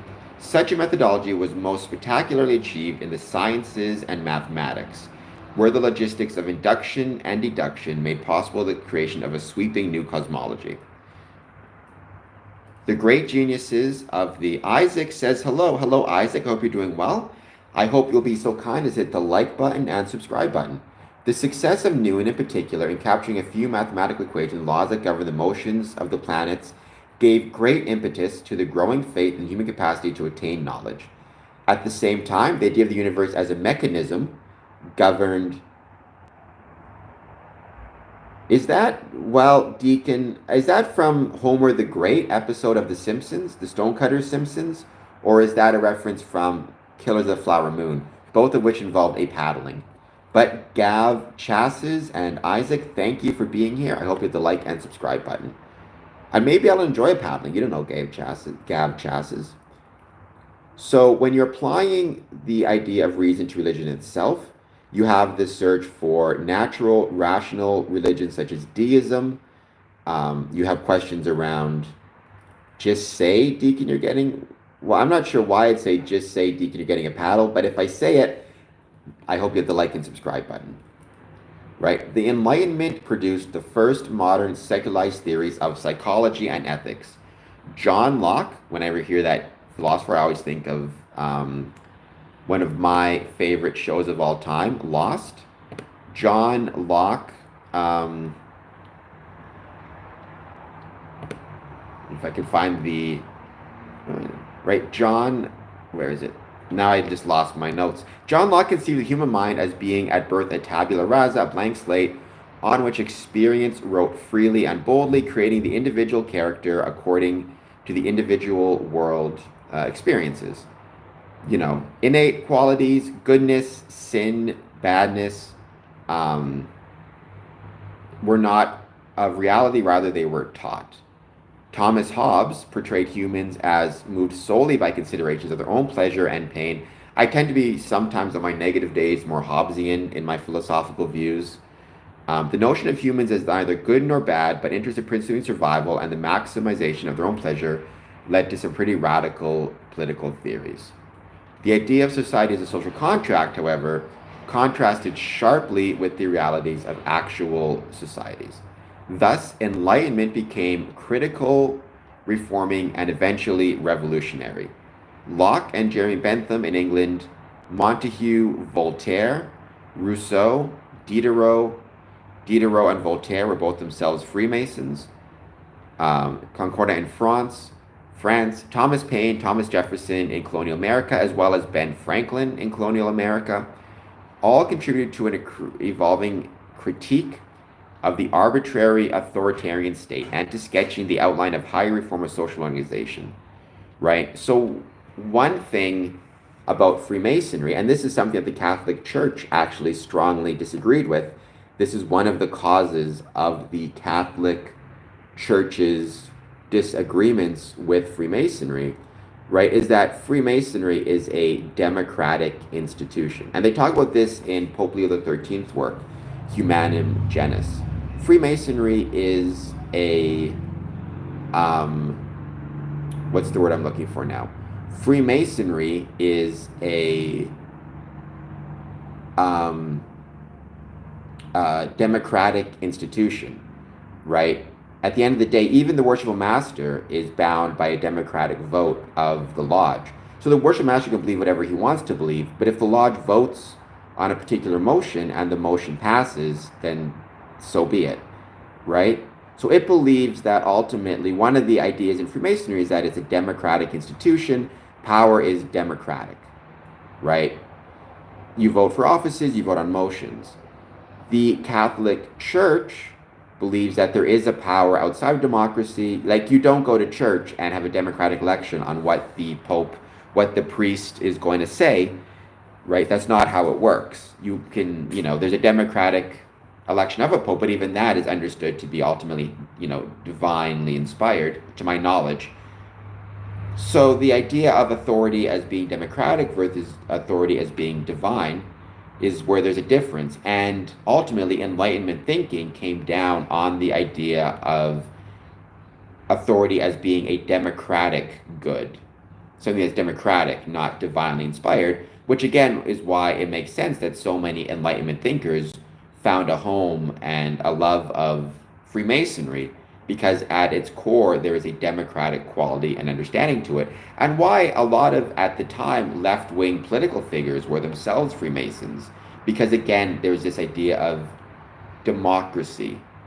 um, I mean, I guess, Courtney, the difference, so when you're talking about the Enlightenment, capital E, that's a reference to an actual philosophical movement in the 17th and 18th centuries, which is very different from, say, spiritual knowledge.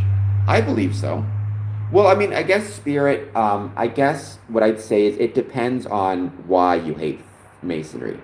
So, for example, if you have looked up some foolish stuff online, or you've come across some anti-Masonic sites that's just giving you lies, like they're saying something like Freemasons are engaged in like human sacrifice, or they're saying a bunch of stuff that's just not true, but you believe it, then you might not, you could be pro-democracy, but hate Freemasonry because you believe some of these conspiracy theories. But what I will say, and I truly believe this, I speak just for myself, Spirit, no one else, I truly believe that if and as Freemasonry declines, so too does democratic institutions and democracy decline. I wrote about this actually in our most recent speech from the throne, which is how our elected government here in Canada announces its upcoming governing strategy and upcoming governing policies, and like what it wants to do for its time in government and time in office before the next election. One thing it said is, it said, we need to strengthen democracy. We need to strengthen, how did it put it? I'm just going to look up what I wrote now just to get it exactly right. And Freemasonry not alone, civic institutions in general, Oddfellows, Rotary, all those things I think strengthen democracy. But I do think Freemasonry in particular strengthens democracy. And as it goes, so goes democracy. I truly believe that. Maybe it's putting a lot of pressure on Freemasonry, but I think it's true. I think it matters. Here it is. Democracy, pluralism, rule of law, self-determination, and freedom are values which Canadians hold dear, and ones which government is determined to protect. And I said, if the government is truly determined to protect the values of democracy, pluralism, rule of law, self-determination, and freedom, then it should be dedicated to the protection of civic culture, including the protection of groups like Freemasonry. And Macron, the French Prime Minister, actually recently said a very similar thing in a speech that he gave to Freemasons, right? During the Enlightenment, Freemasons and the Enlightenment values like Voltaire, Diderot, were on the front lines of promoting democracy, pluralism, rule of law, self-determination, and freedom. And I do worry. I look at the world and it scares me sometimes what I see. I see a pulling away from things like democracy, pluralism, rule of law, self-determination. And I see a push toward things like authoritarianism, fascism, might makes right, might makes, just might is the most valuable thing. And I hope, and that's one of the reasons why, even though sometimes I find it so frustrating, why I push so hard for Freemasonry, because I think it's not the exclusive, it's not the single, but a bulwark against those things and a bulwark towards democracy and freedom and pluralism, things I love, things I care about, and even rationality and reason, is Freemasonry as understood through the Enlightenment values. That's a very long that's a very long way of saying, if you are anti-Masonry, whatever your reasons for being anti-Masonry are, ultimately you are also anti-democracy. What are the essential elements of democracy? Depends who you ask, I suppose. But I'll tell you my view on it is there's three things. The first is the ability for everyone of a certain age to express his or her beliefs in how they should be governed. So voting, as well as free speech. But everybody gets to vote. That doesn't mean it necessarily has to be a situation of, like, because there's electoral colleges, which I'm not opposed to, by the way. A lot of people think they're bad, but I actually like the electoral college. In Canada, you have ridings, you have a parliamentary system. There's different ways that vote can be counted, but everybody needs to get the right to vote. The second is a respect for an orderly process and rules that constrain those who have been put into power. So, for example, um, you know, I would not believe it would be a democracy if, for example, I vote for a prime minister and that prime minister gets in and that prime minister can do whatever he wants for um, the next 4 years and there's another election. Like, no, even if he's voted in power, there needs to be some limits on what he can or can't do. Otherwise, it's just tyranny every 4 years or tyranny every 4 years, which is insane, right? Like, that's not democracy. So you need, even when somebody's elected and in power, there needs to be rules and processes and other bodies that constrain that power in an ordered and formulated way. Otherwise, you're just voting for your next tyrant, which doesn't seem very good either. So the ability for everyone to have a say based on a universal set of criteria that is the same, right? So it couldn't be like I believe the voting age should be 16, for example, but I would not say I would not be comfortable if the voting age was 16 on one day and 20 on the next day and 50 on the next day and 30 on the next day. There needs to be consistency in those things. The ability for power or the necessity of the constraint of power through rules and regulations.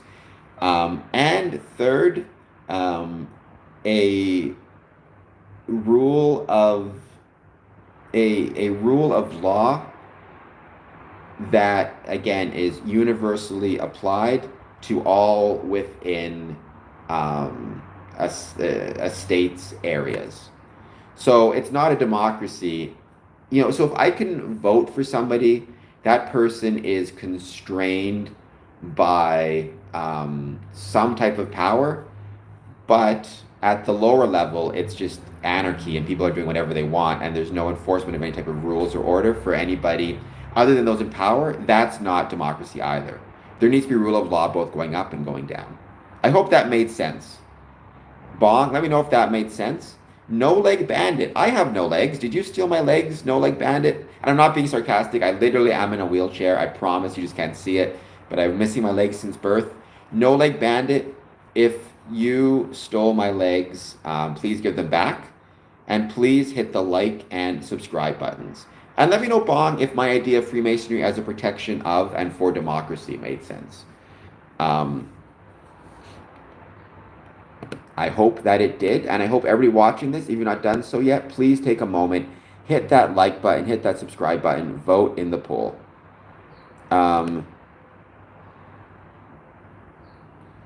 So let me go back to, where is it?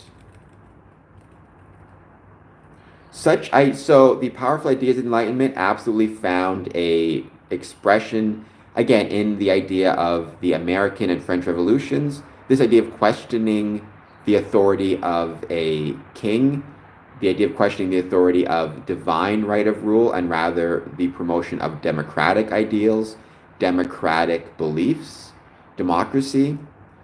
Saying it is to be this way because the king said so. Again, an Enlightenment person would say, hold on, do we get to vote for the king? You say the king has divine right to rule from God. Well, how do I know that? What makes me believe that is the case or should be the case? In some ways, you could argue the Enlightenment was a victim of its own success, right? The Enlightenment ideals gave root to two revolutions, both of which had varying degrees of success. I'd say the American Revolution was the most successful of those revolutions. But then you also had a reign of terror following the French Revolution, right? Where again, revolution's great and wonderful, but sometimes if you start off with an idea of we're going to have a revolution based on reason, what happens when the revolution wins? Are those people still going to be reasonable, or are they going to start to look for revenge against who was revolved against? I am doing well, Christopher. I hope you are doing well also. But there was ultimately a sense of, I think, optimism that the Enlightenment brought forward. And then again, so, okay, look at some of these great Enlightenment. I like dogs. I like animals of all sorts, Rosalie. Look at these ideas of these Enlightenment thinkers and what makes them so special. Consider Voltaire, right? Who was from France. Voltaire was born in 1694, died 1778, was one of the greatest of all French writers, although only a few of his works are still read. This is again from Britannica. Continued to be held in worldwide repute as a courageous crusader against tyranny, bigotry, and cruelty. Honestly, if you want kind of a good idea of an Enlightenment thinker, I would say the best example in pop culture would be Captain Jean-Luc Picard. If you're the kind of the ideas that he most was known for, I'd say personally, was Enlightenment ideals, right? And if you want to look at the opposite, if you want to look at an idea between the world I would want, which is a world based on the Enlightenment, you can look at Star Trek: The Next Generation and Captain Picard. If you want to look at a world I do not want based on fascism, Starship Troopers. Those are kind of your two kind of opposite ends of the spectrum. Luik, you can call me whatever you want to call me, so long as you also hit the like and subscribe button. I would truly appreciate that. And if you call me girl because of the pink shirt, real men wear pink. Tater Water says hi, hello. I hope you're doing well. I hope you hit the like and subscribe button as well. And thank you so much for being here. Just get my notes on Voltaire, right? So it's actually a pen name. It wasn't his real name. His real name was Francois Marie Deroux. I am American, Neiman. He was a French writer, publicist, activist who played a singular and important and vital, and he's one of the best in my opinion, role in defining 18th century movement called the Enlightenment. At the center of his work was a new conception of philosophy. I do not, Isaac K. I do not smoke. I did smoke in the past. Don't tell my dad, although I think he's watching this so he knows. I have smoked cigarettes, but I never smoked much. It was only at most, like a pack would last me at most 2 to 3 weeks, at the shortest. So it was only at Masonic meetings I smoked. So Masons shortened my lifespan.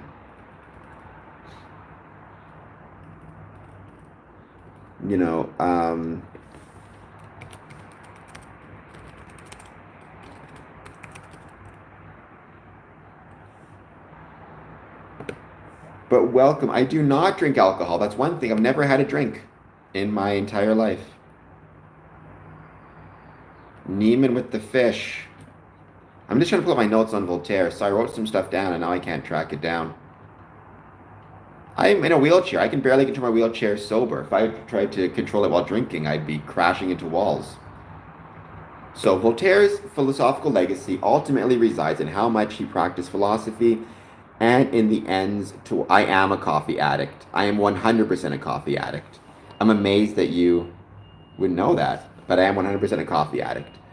His philosophical legacy ultimately resides in his practicing of philosophy, philosophical activity, and his writing style.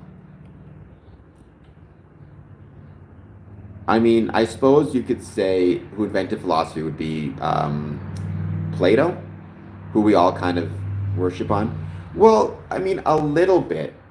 So those Bavarian guys. So, I mean, not really. I think the Bavarian guys were ultimately anti-Enlightenment.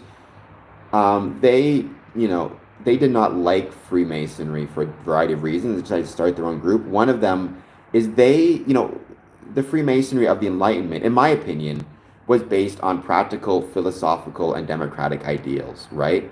Whereas they wanted to create something that was based on mysticism and it was almost an opposite of the Enlightenment. They wanted a focus on irrationality and irrational beliefs. So, I think in some ways it was the opposite. Seed or Saeed S. Hello, I hope you're doing well. I hope you'll hit the like and subscribe button, and thank you so much for being here. I was not, I mean, I'm Canadian, but I was not a member of any army. I was born this way. And the Illuminati does not exist anymore. That is true. But it did once upon a time.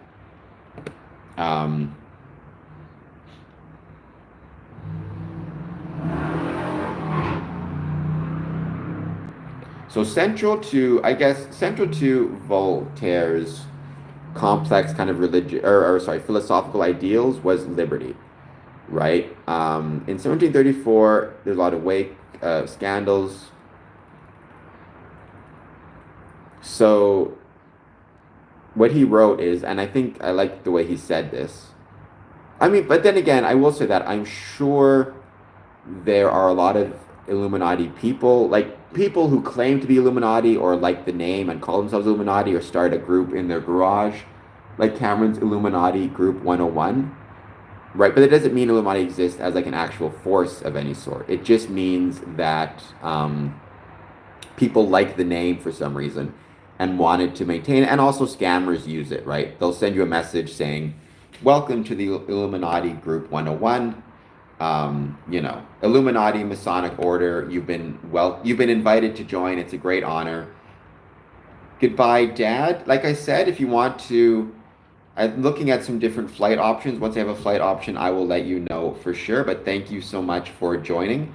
I truly, truly appreciate it. And thank you everybody for joining.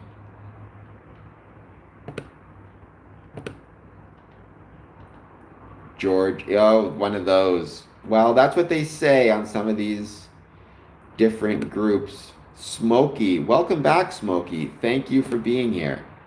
It's wonderful to have you join. I hope you're doing well. Please, anybody who's new, who's joining, I do hope, once again, you will take a moment to please hit that like and subscribe button.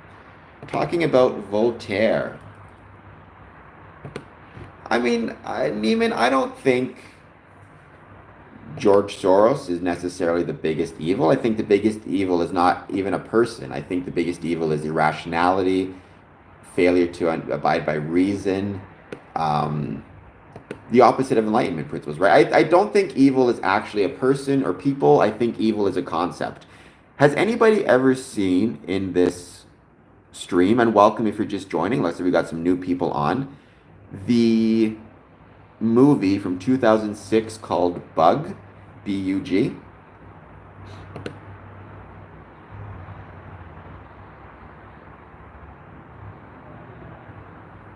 If you have, please let me know in the stream. It's Bug from 2006.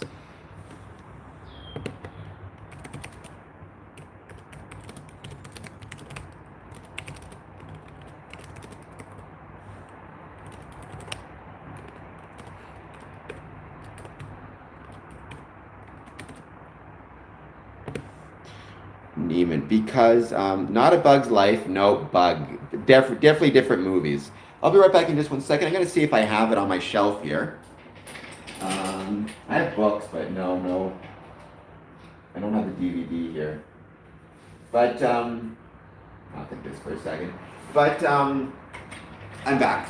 Bug is a 2006 movie. It's basically about a man who has a mental illness and convinces a woman who's lonely and sad and afraid to kind of share in his delusions. That movie is, in my opinion, the best example of evil. The reason I say that is because the people are not evil, per se. I think they're just mentally ill, scared, alone, and sad. But the things they're dealing with, irrationality, a lack of reason, isolation, feeling alone, pessimism, I think that is what is evil. So it's not a particular person, but it's these concepts that then infect people or affect people. Magnus, thank you, Magnus. And let me know how you're doing, by the way, if you're having a good day or not. So as Voltaire said, the word liberty, free will, is an abstract word, a general word, like beauty, goodness, justice. These terms do not state that all men are always beautiful, good, and just. Similarly, they are not always free. Right? Instead of stressing the deterministic nature of human passions, Voltaire offers an empirical case. It is proposed that you mount a horse. You must absolutely make a choice, for it is quite clear that either you will go or that you will not. There is no middle way. It is therefore absolutely necessary that you will wish yes or no. Up to there, it is demonstrated that the will is not free. You wish to mount the horse. Why? The reason is, an ignoramus will say, is because I wish it. The answer is idiotic or foolish. Nothing happens or can happen without a reason or cause. What is it? The agreeable idea of going on horseback which presents itself in your brain, the dominant idea, the determinate idea. But you will say, can I not resist an idea which dominates me? No, for what would be the cause of your resistance? None. By your will, you can obey only an idea which will dominate you more. So in the sense of he's saying all ideas come from somewhere, you can't say an idea is necessarily the result of free will. It probably was produced by something.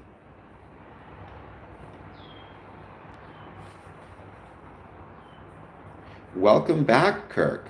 I hope that you are doing well.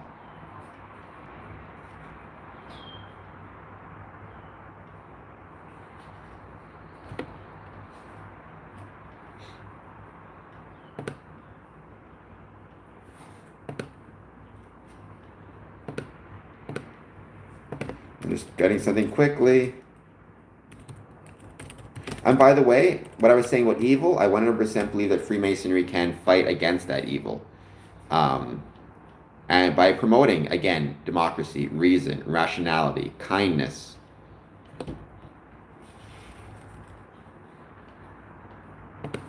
Right? So Voltaire believed above all in the efficacy of reason. He believed social progress could be achieved through reason and not authority. So basically, this idea of we'll put a good person in charge of us and society will advance, right? That was not a Voltaire belief. I'm sure Voltaire believed you should use reason to try to pick a leader through democracy. My day is going very well, Magnus. Thank you for asking. But he also believed that was not sufficient, right? Just putting somebody in charge and then turning off your brain was not in and of itself going to result in a better world or in social progress. Especially because, eventually that leader you put in is going to go away. Even if you put him in as a dictator, sooner or later he's going to die. We're all going to die, as a Republican pointed out to her audience recently. So if that is the case, then you need to be always working on progress on all levels of government, not just putting in a leader or authority and expecting them to do the work.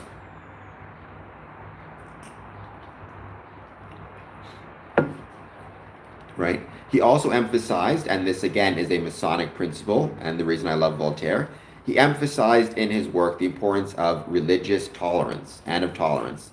Now again, that's relatively speaking to the time. This is the 17th and 18th century. I'm sure he may not have meant that I don't know if he necessarily meant that in terms of all religions, how he would have felt about, let's say, the Muslim religion, but just the idea of religious tolerance in general as a belief, I think is very, very important and very valuable.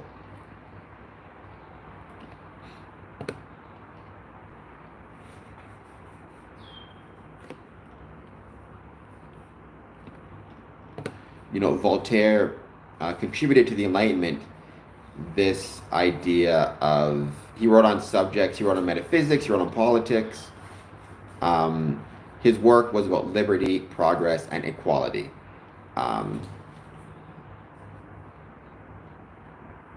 He was often credited as being an architect of the 1789 French Revolution. I know you can trust this to Diderot, who kind of always got stuck as being like Voltaire's little brother. Not literally, but in the sense of Enlightenment ideas. Thank you, Smokey the Clown, for being here. I truly appreciate it. I hope that you are doing well. It's wonderful to have you join once again.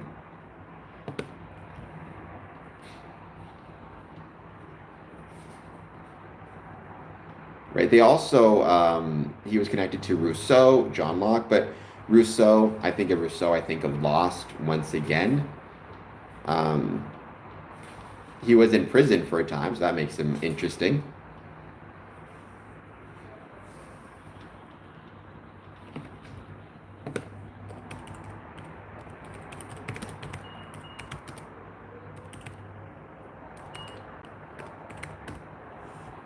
And welcome, brother. If you're just joining us, I hope that you're doing well. I'll hit the like and subscribe button. He was his beliefs included the idea of reason, scientific inquiry, and the importance of education. Again, that last bit, the importance of education, is an incredibly Masonic idea. Freemasons are always encouraging lifelong learning. And again, you could argue another idea within the Enlightenment was the idea of education, the importance of education to create a well-rounded citizen who can use reason. So I'd say also the Diderot belief in the importance of education is something that is reflected in Freemasonry, both at his time as well as in the modern time. Certainly in the second degree in Ontario and in Canada, and in many different jurisdictions. He embraced materialism, but he did seem to be a theist. Bendejo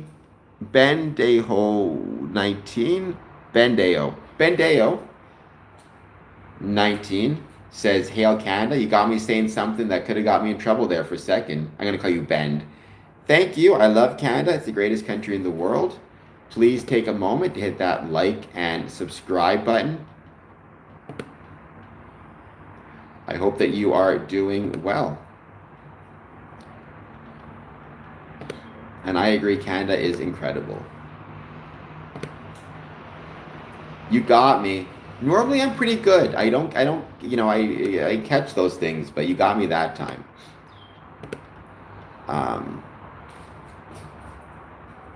So, he argued again for the use of reason, the necessity of reason to control feelings, which could be destructive. Individualism, he championed the idea of individuals are unique and should be judged by moral standards based on specific circumstances. The value of curiosity and scientific experimentation in acquiring knowledge rather than simply memorizing fact. He just believed in education as a rule, fostering natural evolution of human faculties. And again, Freemasonry says something almost exactly the same. In our second degree in Ontario, there's always a discussion of the idea that as you learn more, as you grow in knowledge, you will improve in social intercourse. You'll become better for society as you become more knowledgeable, especially on the liberal arts and sciences, but really on anything. Progress of civilization, I agree with that as well.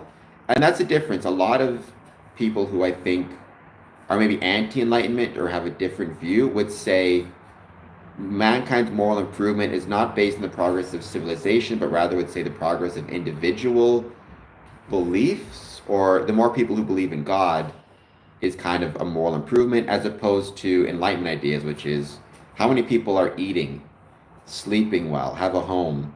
That is a moral measurement as well. If you're starving, it's a moral question. Critical of organized religion, particularly Christianity, not ever changing the great Christian or the great Catholic versus Masonic fight. Diderot probably did not help with that much. By the way, Ben, since you got me, you could at very least be so kind as to hit the like and subscribe button. I hope that what I said made some sense. Let me know if it did. If it didn't, if you have any questions, I can try my best to try to answer those. Please take a moment to hit that like and subscribe button. Don't forget, I will be back on stream tonight at 1 a.m. because for some reason people love my 1 a.m. streams. But I really appreciate everybody who's joined thus far. Like, subscribe, comment, etc., etc. And you can share this stream with anybody you might be interested in sharing it with. But that was a very brief outline of Freemasonry and the Enlightenment. I have a lot more I could talk about in future streams. Maybe we'll do one stream of Ben Franklin. Sample 14 says hi. Hello, Sample 14. I hope that you're doing well. I hope you'll hit the like and subscribe button. Let me know how it's going and if there's anything that you want to talk about when it comes to Freemasonry. Any thoughts you have, positive, negative, or neutral, I'd love to hear them. We're back at the just relax, hang out, take any questions part of the stream.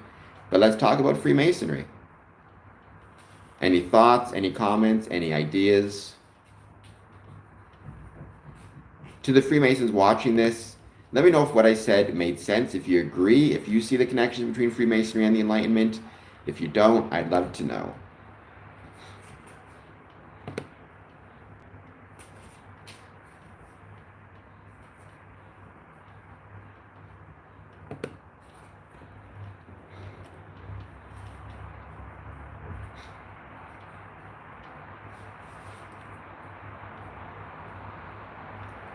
Thank you, Spirit. I appreciate that. I 100% appreciate that. Maybe, like I said, tomorrow, maybe we'll switch over and talk about, let's say, Ben Franklin, because, or maybe more Ben Franklin's Masonic career in particular, which there's a lot of really cool ones. I do too. It's called, there's this word for it, right? It's called like blue car effect, which is you buy a blue car, suddenly you see blue cars everywhere. It's actually called frequency bias. If you become a Mason and you're always there, you see a lot of Masonic connections.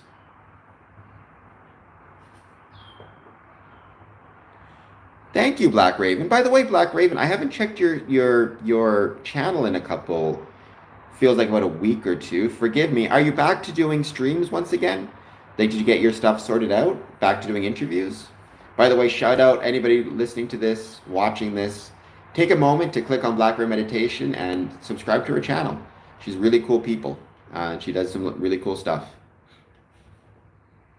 72 votes, by the way. Let me know, Black Raven, if you voted for somebody and who it might have been in terms of Enlightenment Freemasons.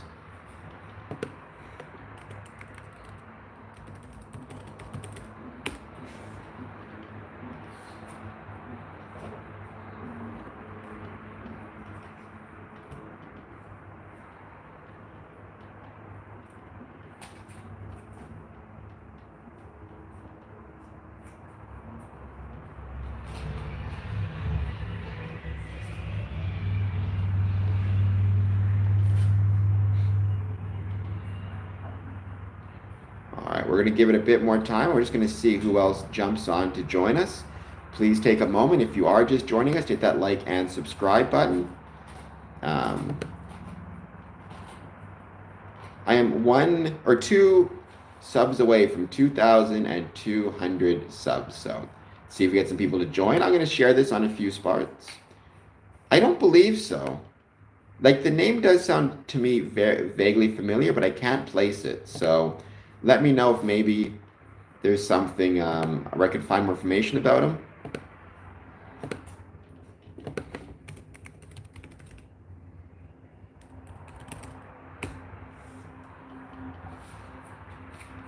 Okay, well, so can you tell me a little bit about him, like, or maybe where to find more about him?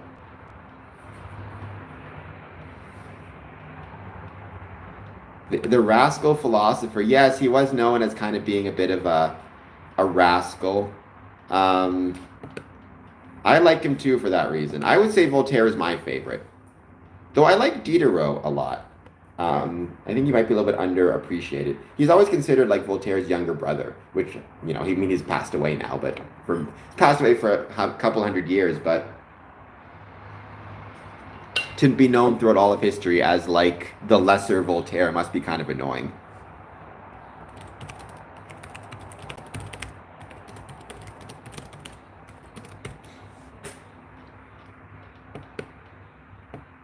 Do you have like a favorite Voltaire quote? Or something, like one particular thing that you really liked about Voltaire?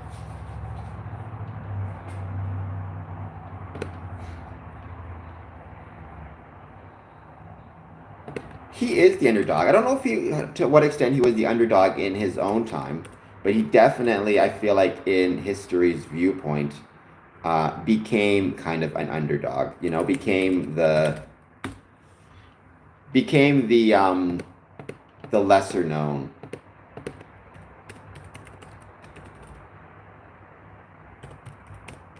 But he was certainly, I would say one thing about him is he was certainly more, to my understanding, I'm not an expert in any of this stuff, he was certainly more of a theist, almost to the side of atheism, than, say, Voltaire, right? I mean, I don't believe he was truly an atheist. If I mean, he was a Mason, so he had to believe in a supreme being. And to my understanding, he did have kind of some sympathy for it, but he was much more believer on like there is no such thing as any type of like miracles or anything to that extent.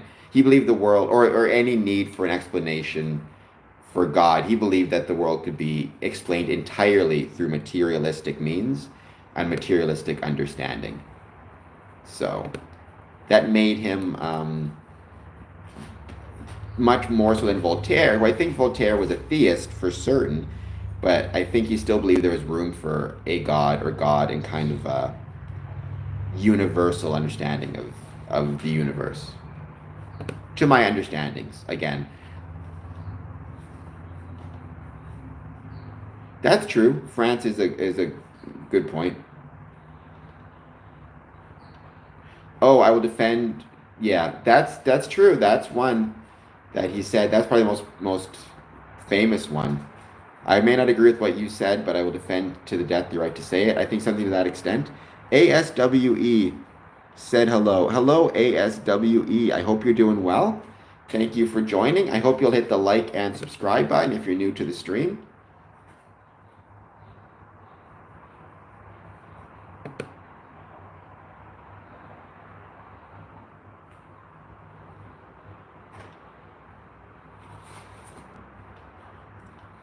Rice, well, do that.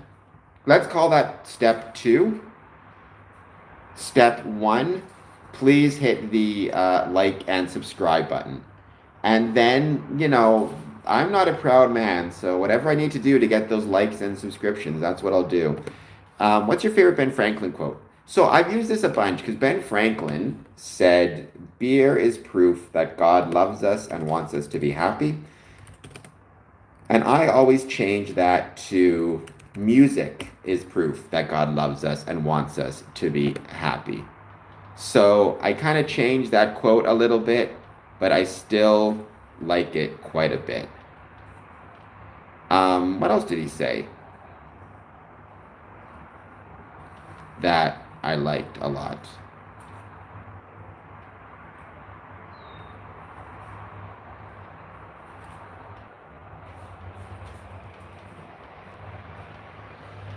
Haste makes waste. I guess I didn't know that, but I just checked. He said that, so that's a good one. Kind of reminds me of the Festina Lent from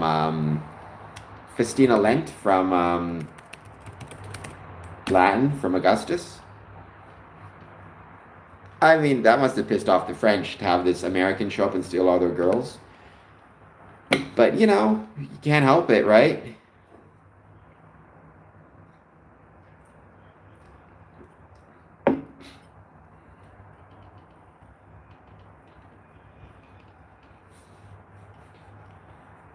But I'm sure. I mean, I heard Voltaire was kind of a ladies' man. I could be wrong,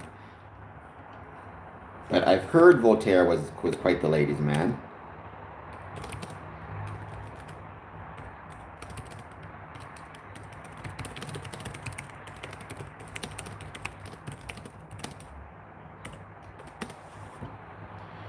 But welcome. I hope you're doing well. Please take a moment if you're just joining us to jump in the chat, say hello, hit the like and subscribe button.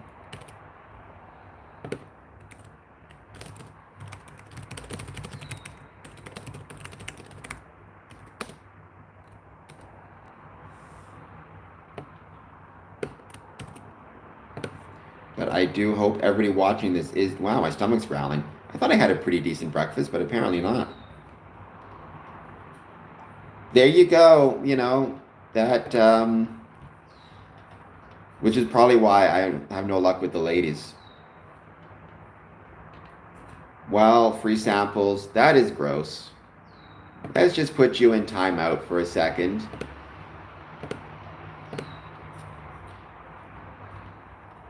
But welcome. Thank you, everybody who's joined. 73 votes on this thing.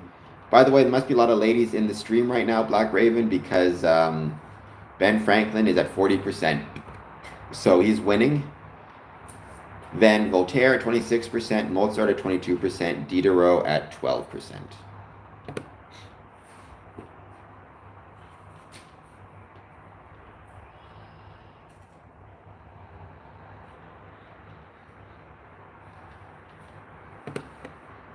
you do the best you can. I mean, I don't mind trolls on stream because whatever, they're just saying stuff, and I guess it's still views anyways, right? So, I don't mind. I have, certain rules, and there are points where I'll put somebody in timeout. I don't really block people unless I feel like I have to.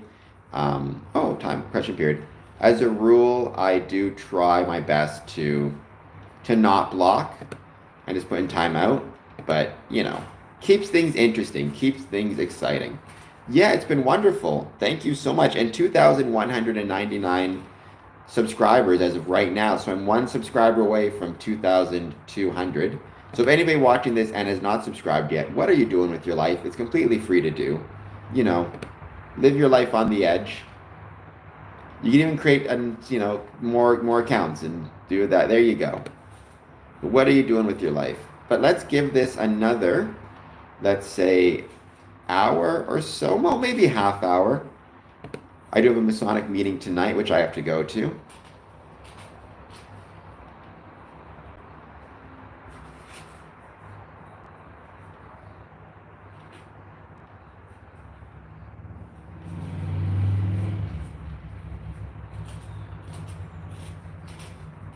But thank you, everybody who has joined so far. It's truly, truly appreciated.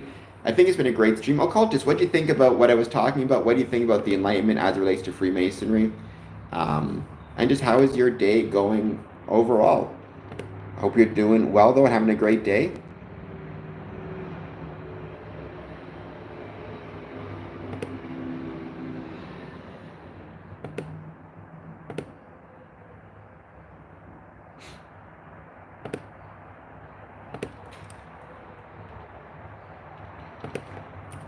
I'll be doing another one next week. I did one this Saturday. I'll do one next Saturday at midnight again. Maybe we'll do something not scary. Who knows? I'm trying to think. Somebody suggested Master of Disguise, but I can't find that streaming for free. Right? I always do streaming movies that are free to watch. So like something on Tubi or Pluto TV. Because again, I don't want to. I want to do something that anybody can watch without needing to purchase a streaming service.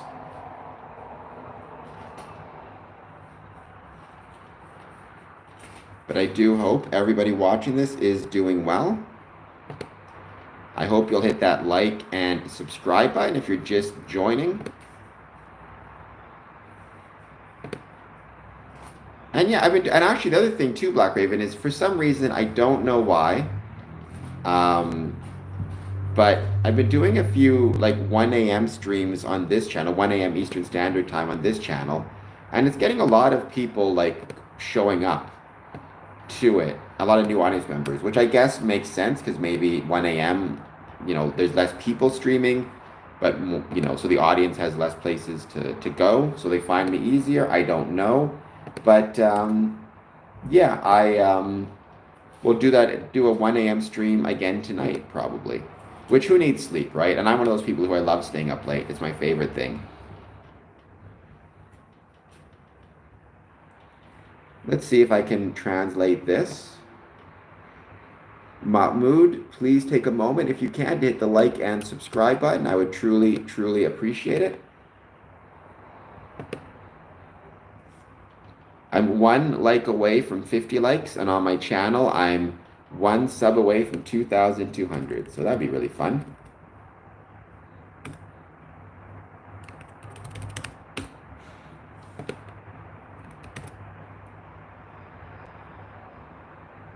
I'm very sorry, Mahmoud. I cannot help you.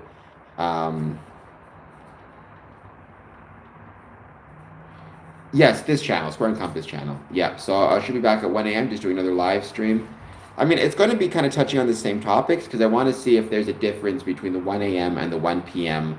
streams audience. So I want to do the same kind of subjects just to catch everybody. Good. I'm glad they're getting better. I mean, I'm sorry you had the chest pains, but I'm glad that they're getting better. I hope that you are doing well. I hope that you improve your health. And for what it's worth, I would suggest maybe you go check out with the doctor. I'm a big believer in the whole, you don't tell the doctor tells You don't tell the doctor tells you. So if you're having chest pains, might be worth going to the doctor.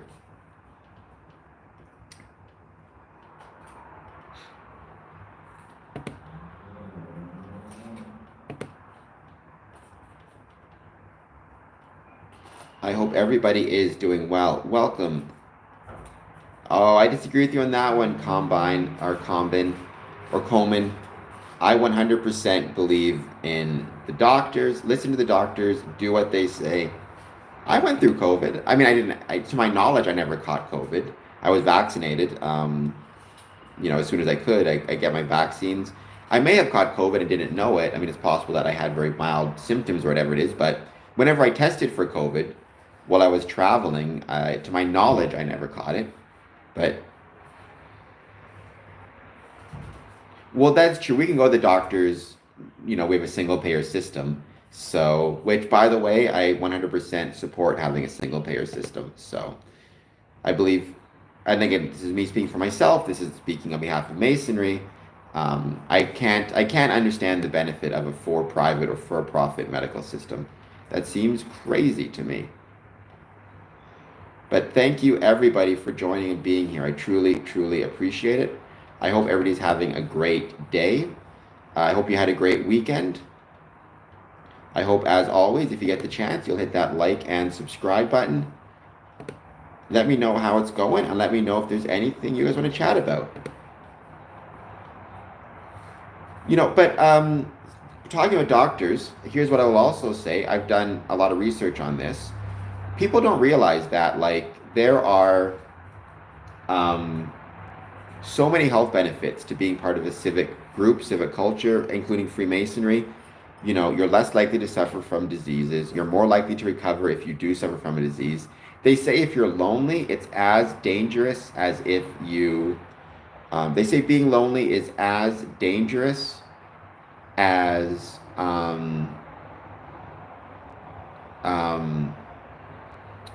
like smoking, drinking, whatever it is, and more dangerous, in fact. I'm not saying you should smoke or drink, but if you don't have a social support group, you don't have any social capital, you're likely to be your health is going to be more at risk. You're less likely to recover from diseases, etc., etc.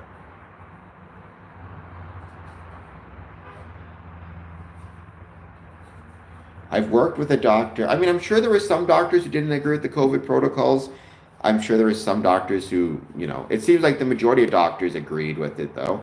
And again, you can work around the edges, by all means. Grayson, VR, welcome, Grayson. I hope you're doing well. Please hit the like and subscribe button. I would truly, truly appreciate it. I'm not sure what you mean by how about Buddhist monks in the Himalayas? I mean, I don't think they're alone. I could be mistaken, but they're with other people, right? They're like in monasteries. Isn't the whole point of being a monk to be in a monastery with others? They may not talk to them. They may have taken a vow of silence, which is a whole different thing. But I think they're physically in proximity to people. I mean, and there's also a value, don't get me wrong, there's a value to being alone sometimes. I absolutely believe that. I absolutely think that is the case. But I think the thing is that is a occasional thing. Even for me, I'm someone who I do enjoy being kind of alone sometimes, but I also recognize that I can't be alone all the time. I need to be around people in order to, you need a balance. But I'm not aware of Buddhist monks living in isolation. It's the same thing with Catholic monks or any type of monk. They seem to be living in monasteries within a group, isolated from the larger community. But, and by the way, Buddhists could themselves be Freemasons. I've never met one, but I've heard of a couple Buddhist Freemasons. So, on a cool little note.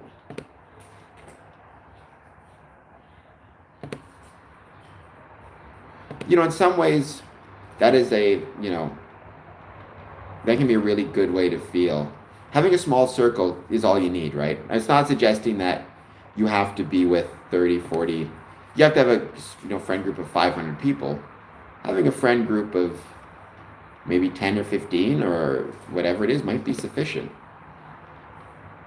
It's just about having people there who care about you.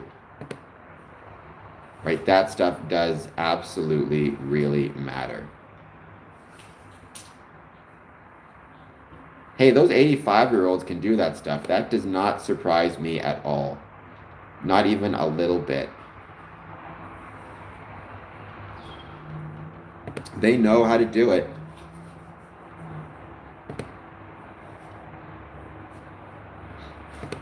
But I do hope everybody is doing well. I hope if you're just joining, you'll hit the like and subscribe button.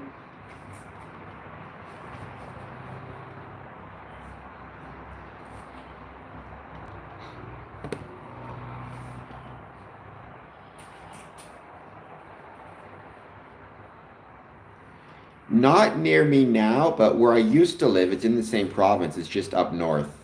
So maybe the fact he was 85 is part of it because he was a Mason, right? That helped him live a longer life. Life expectancy for Masons is longer than life expectancy in the average for the population average.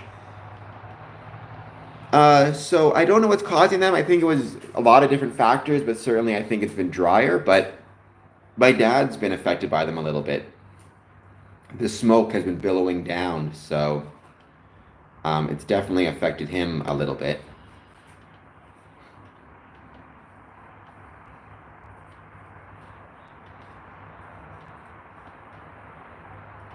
But I hope everybody is doing well. And I've searched. If anybody watching the stream knows, I'm sure there are some 85. I'm sure there are some Ontario wildfires, but it's not what's affected. It's not what's making the news. What's making the news is the Manitoba wildfires because they're so, significant and big, and forcing evacuations of whole towns. Like Flin Flon had to be evacuated. I think nobody's left in Flin Flon at all, which is so imagine like a town of, I think 50,000 people, 30 to 50,000 people just being evacuated, and it's just being empty, right? By the way, I hope everybody's doing well. Thank you so much for being here. I can imagine occultist. I'm sure it was. I do hope, again, you'll hit the like, subscribe button, jump in the chat, say hello, let me know how it's going, answer the poll question. I'm definitely going to be back on stream 1 a.m. Eastern Time, I guess tomorrow morning, first thing a.m., just to see if there might be anybody interested in being on that stream. I do not believe it is laser weapons unless you are using that as a euphemism to describe lightning. Whiz Buzz Mac. Right now, I'm still just working on getting my subscribers up. So please hit the subscribe and like button so I can earn more.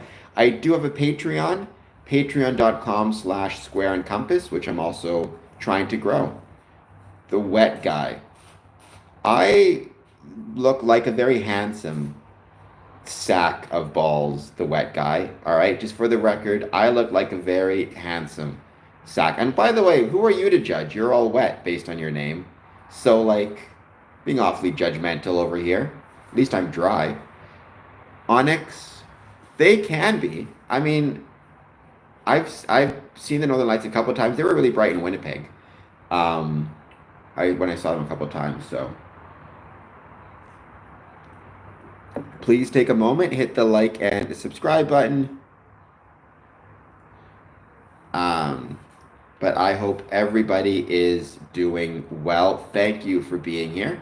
If you have any questions about Freemasonry, positive, negative, or neutral, I'd love to hear them, as well as any other thoughts you may have, anything that's going on with your life. Don't forget to check me out on some of my other places, medium.com/square and compass, as well as patreon.com/square and compass.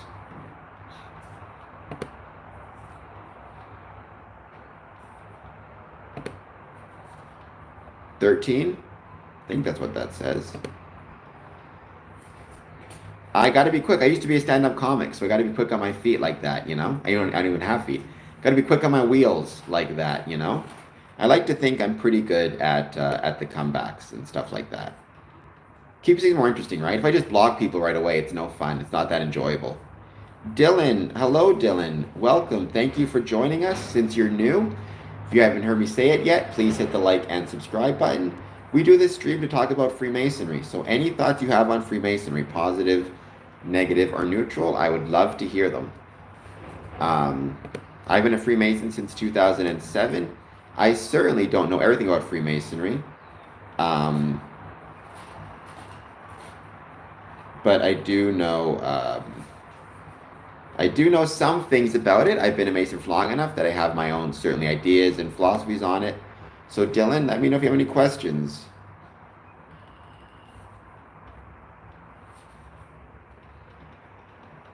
I ignore them, but well, let's not make anybody cry if we can help it.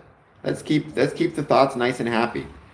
But welcome. And by the way, I did my discussion already on Freemasonry and the Enlightenment, but I'll do another discussion on Freemasonry and the Enlightenment tonight at 1 a.m. 79 votes. Benjamin Franklin's at 39%. Voltaire's in the second place. Mozart's at 22%. Diderot's at 11%. I was born without legs, but when I was really young, I used my artificial limbs, and I used them for a few years. But then when I went to high school, my high school had ramps, and I started to use my wheelchair, and I enjoyed my wheelchair a lot. So I do not, because the Freemasons have no secret tunnels underground. I honestly wish that we did. My life would be so much more fun and enjoyable if I had access to secret tunnels. So it's on my list. But I like my chair. And the thing about being born with no legs, or just being born with a disability, is it's one of those things where it's actually like to be born with your limbs and lose them in an accident, I think would be incredibly hard, because you have to relearn everything. When you're born without your legs, you're kind of already there, if that makes any sense. Like, you don't need to learn anything new, you just kind of develop as you go, which is a really good way to kind of be, I think. And so I do feel lucky, honestly. If somebody could go back in time and say to me, like, you can be born with legs if you want, I would say no. I like being born the way I was. It has certain advantages. Gave me empathy in some ways, gives me a different perspective on the world. Differences are good, So yes, I've always been in a wheelchair. By the way, a lot of Masonic lodges and bodies help people in wheelchairs, or help, they'll spend money to help people buy a wheelchair if they need it, or a family buy a wheelchair if they need it. So that stuff is really important also.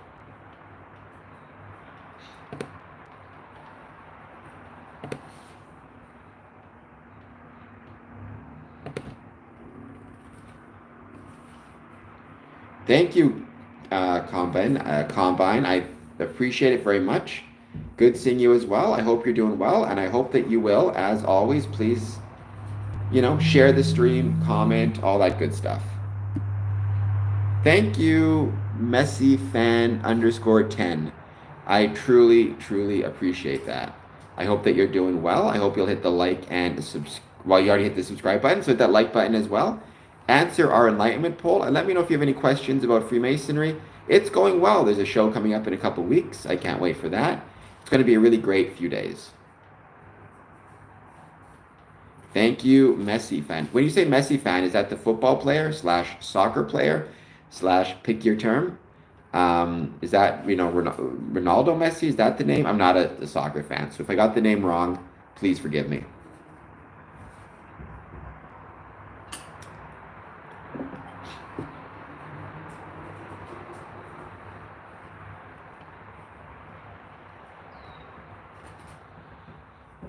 I think most of my audience is probably from America, so it kind of makes sense that they would go with Ben Franklin. And also, Mozart isn't really known, like Enlightenment, the term kind of implies philosophy, philosophical writings.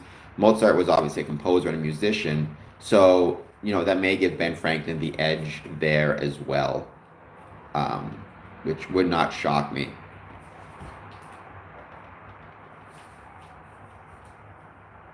Welcome, by the way. Please take a moment, hit the like and subscribe button. I hope everybody is doing very well, having a great day. Let me know if there's anything that you guys want to chat about. We have 81 votes.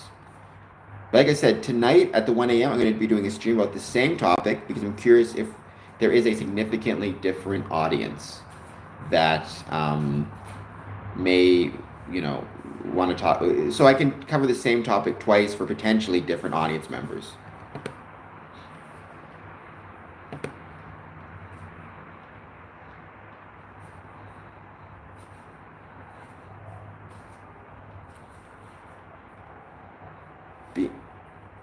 I don't know if money is evil, right? Money is just a tool. It's a way to measure value. I mean, if I, back in the day, you would trade like a goat for a sheep. The goat and the sheep aren't evil. You're just trading things.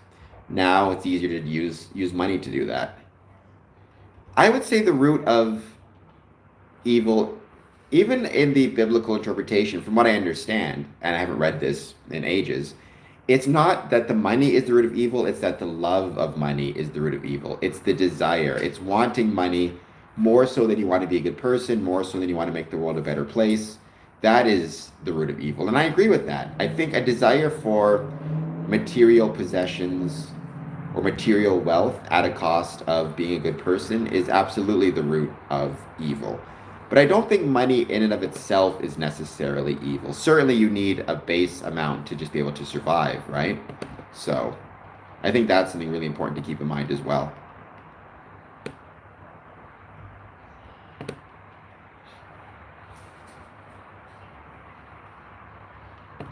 But thank you everybody who has joined. It's truly wonderful. I really appreciate it.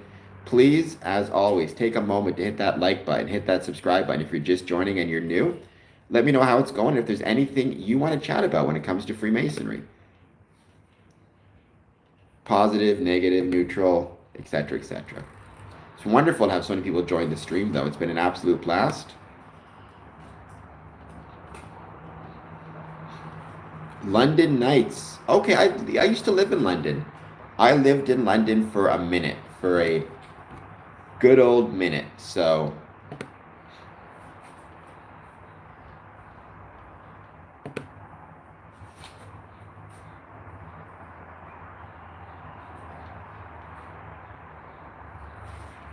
I agree with Buzz Mac. I agree with absolutely what you said there. It's how you're using it that matters. Right? Which is kind of true across the board. I mean, a hammer, right? If you're using a hammer to build a house, it's a good thing. If you're using a hammer to hurt somebody, it's a bad thing. So I 100% agree with that philosophy. I mean, you could honestly, even in some ways, argue that is for groups of people, even Freemasonry, right? If it's being used in a manner that's uncool. Like there's the philosophical ideas are always good, but the usages, if somebody is trying to manipulate it to use it for their own purposes, that's not good. So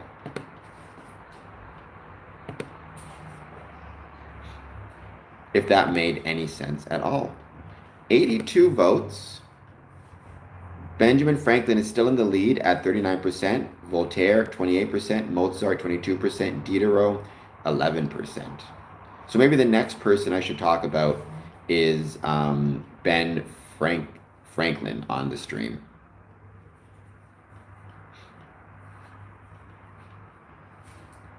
"54 likes, that is wonderful. Thank you so much." Absolutely, WizBuzzMac. Well, the Hiramic legend, I mean, to my understanding, it shows up as early as the Regius manuscript. I mean,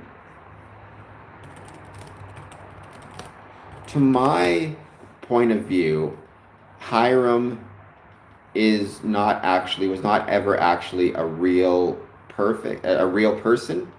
I think he was a conglomerate of a lot of different people that was placed into the Bible. Because it's easier to talk about one person than a grouping of people.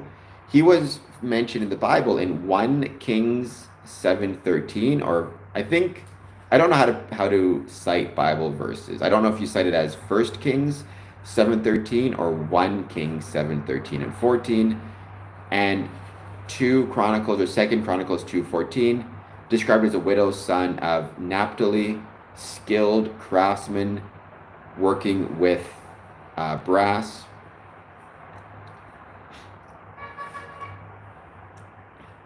He is not directly called Hiram Abiff. He was called like H. Abiff, something to that effect, right? So I don't think he was a real person. I think he was a conglomerate of a lot of different people.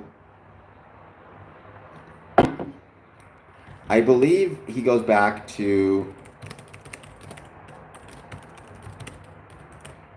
I think he goes all the way back to the 1723 edition of Anderson's Constitutions. And it's, he was used as a metaphorical figure to represent, amongst other things, how one ought to live his life, how one ought to maintain Masonic privacy, Masonic secrecy, and kind of the idea of being a skilled craftsman. Are you saying my head looks like an egg, Big Backer? Because I've heard people say that in the past. By the way, Big, I hope you'll hit the like and subscribe button. So it shows up. I thought it was in the Regius manuscript, though. I could have swore it was. Maybe I was mistaken. Regius manuscript.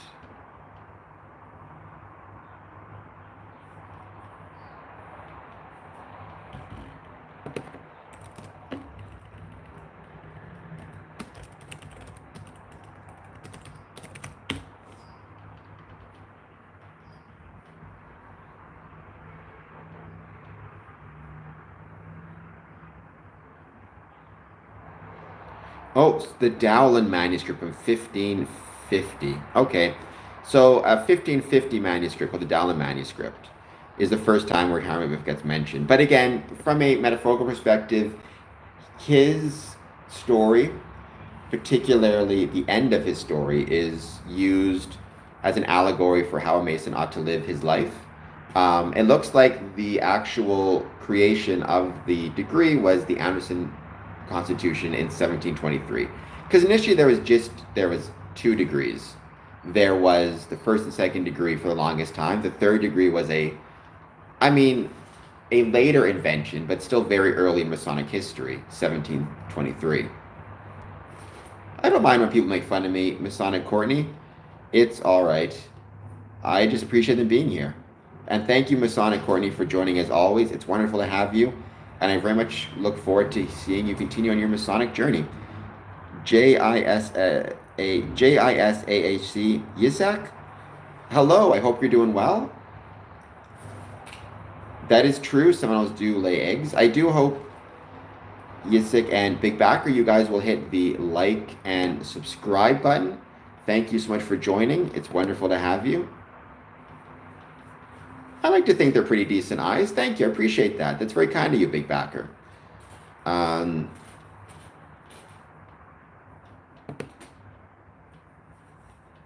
Thank you, everybody who's joined so far. It's been wonderful. It's been an absolute, we've had probably, I don't even know how many people we've had on stream, but a lot. 740 people have joined so far, which is wonderful. Thank you so much to everybody who has joined. Let me know if you guys have any more questions about Freemasonry that I can try my best to answer. I can't make any promises, but I can do my best. I've been a Mason since 2007. Thank you. I appreciate that. And, share with your friends, share on social media, all those things that, help more people find the stream.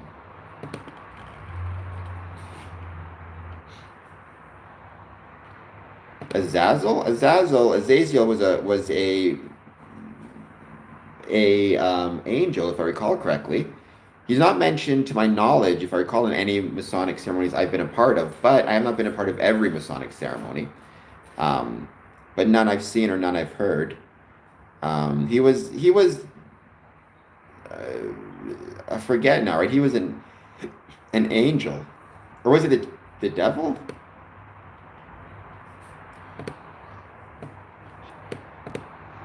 Trying to think.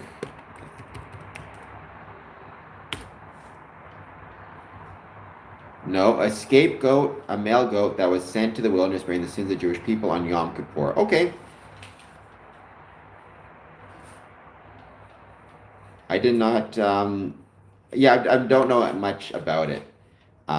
again, Freemasonry has men and women of all different faiths. So I certainly cannot claim to know everything about these different religious groups. I try my best though, because I do think it's important as a Freemason. I respect the religious practices of all my brothers, whether they be Jewish, Muslim, Christian denominations. So I do try my best with that. I'm not saying I'm the best at it, but I try.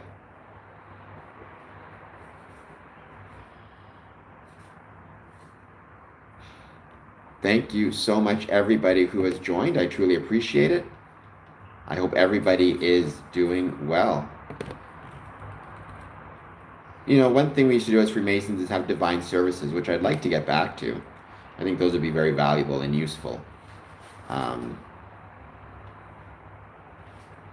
to do some more of, where we go and visit a religious service of different denominations. Doesn't have to be Christian, in order to show our support for religious institutions, because while we're not a religion, certainly we respect the religious practices of our membership. Written in the book of Enoch, that's what they say. Okay, very cool. Yeah, I know very, very little about it. So again, it's definitely though worth me studying and looking for more.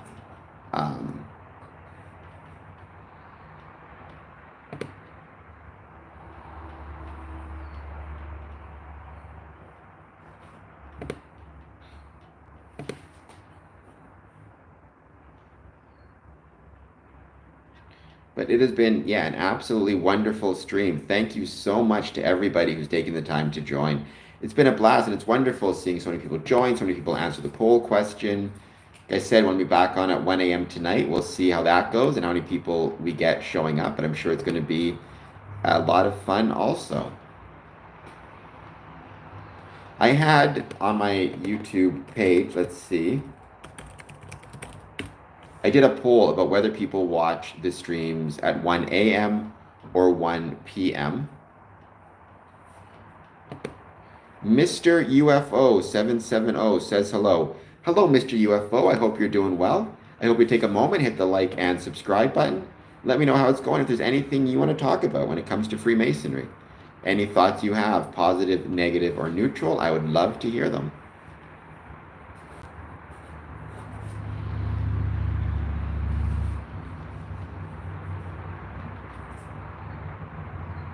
See, when I asked, when do you prefer to watch or tune into live streams?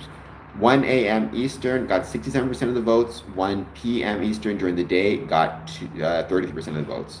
So basically 4 votes to 2.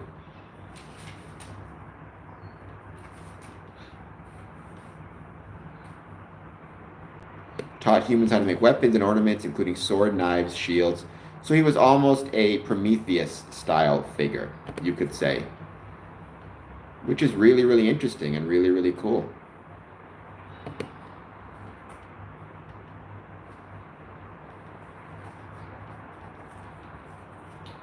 All right, well, administrator,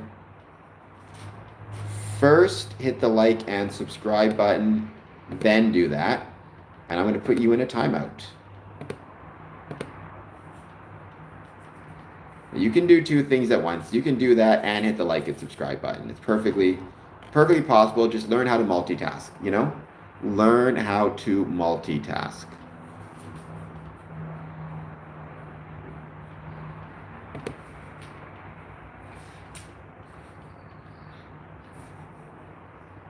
And I hope everybody is doing well. Thanks. Which do you prefer, occultist? What would you say, the 1 a.m. streams or the 1 p.m. streams? If you had to pick one.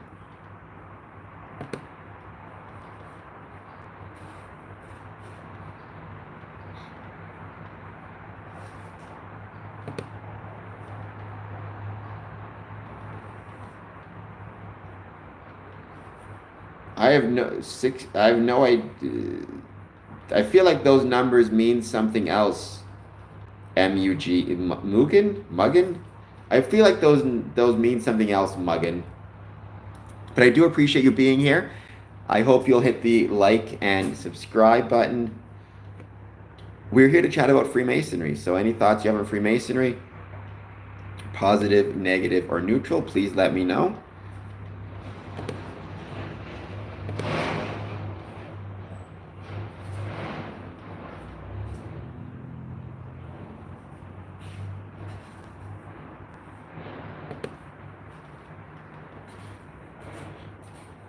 No worries, Muggin.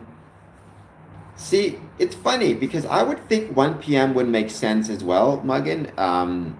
Because it's, who's staying up at 1 a.m. in the morning to watch a live stream. But I feel like there have been some audience members who gravitated toward those times. I wonder if it's maybe some people are nocturnal like me, like the occultist is nocturnal, like you say, night owls, or if maybe, it's a matter of there's fewer people streaming at that time, which means even though there's a smaller audience, they're more likely to find you.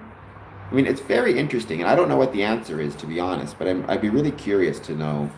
I keep asking questions. And overseas folks, yeah, time change is a huge thing. You're absolutely right. Like right now, it's 3:43 p.m. So, um,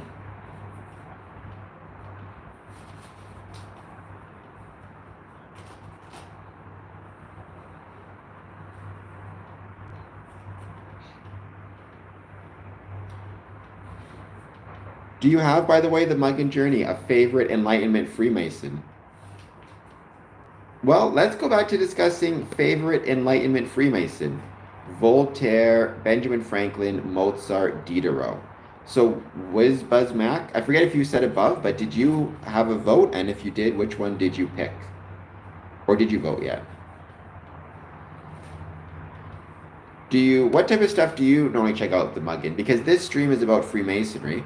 Do you usually search for things about Freemasonry, or do you have any like topics that you like to explore? Some people find this stream by typing in search words like, ritual, occult, secret societies, New World Order, because some of the conspiracy stuff gets floated this way. Okay, very cool. Is that your favorite type of music? Classical?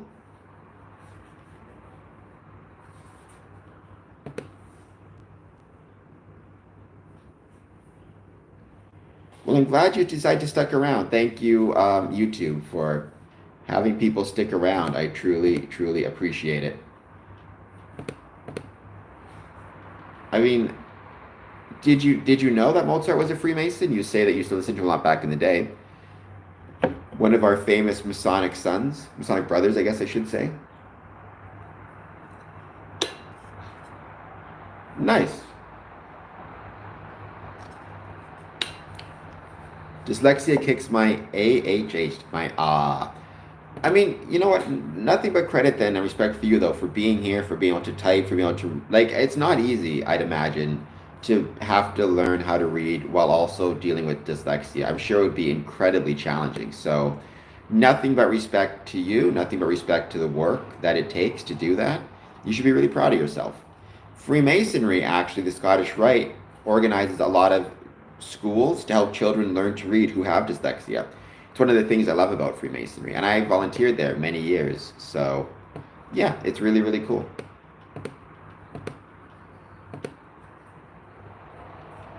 Thank you, the occultist. Martin Fox. I've had Martin Fox on the podcast, occultist. If you type in, you should be able to find it. Square and compass, Martin Fox. You should be able to find his channel. You can check out that episode. You can like that episode, comment on it. I love audiobooks. Audiobooks are awesome. There's a lot of great Masonic books on Audible as well. So, somebody mentioned Moles of Dogma Way Above. That's an audiobook that's actually available even on YouTube. Some Kind Soul. Even though I'm not a huge Moles of Dogma fan, I think it's become way too intertwined with Freemasonry. It's still a lot of fun, so it's worth checking out.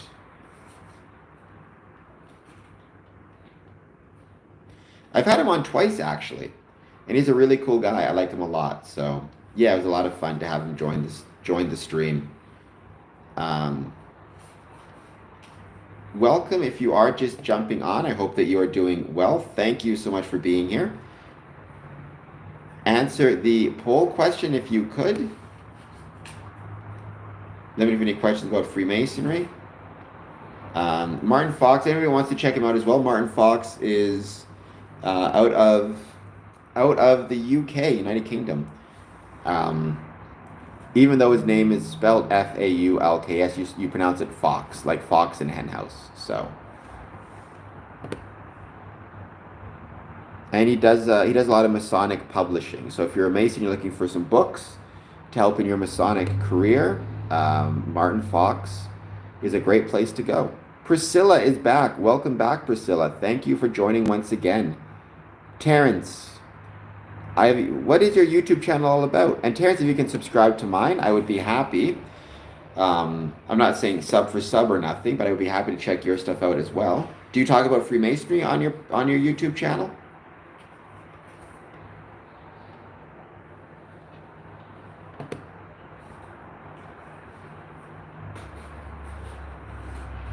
But what is the subject that you discuss?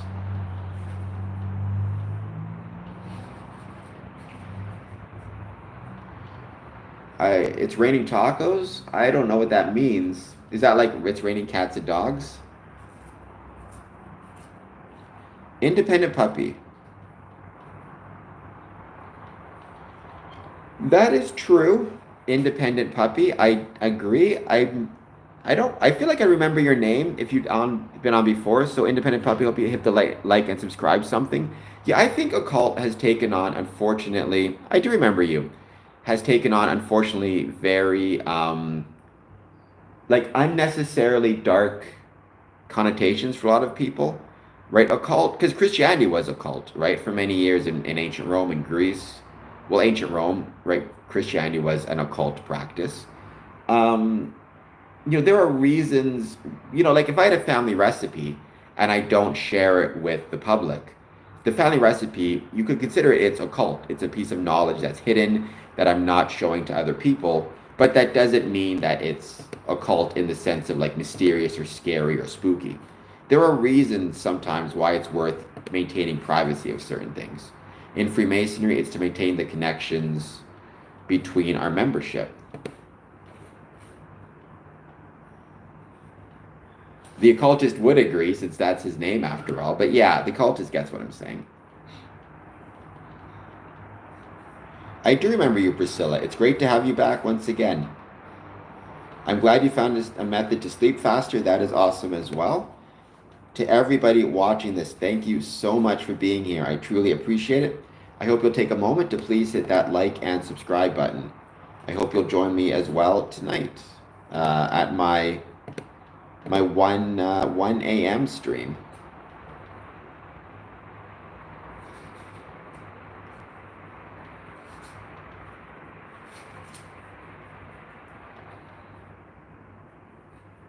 Mere seconds to live. Well, then everybody, if that is true for everybody, then everybody use those mere seconds to hit the like and subscribe button. For heaven's sakes, don't go with any regrets.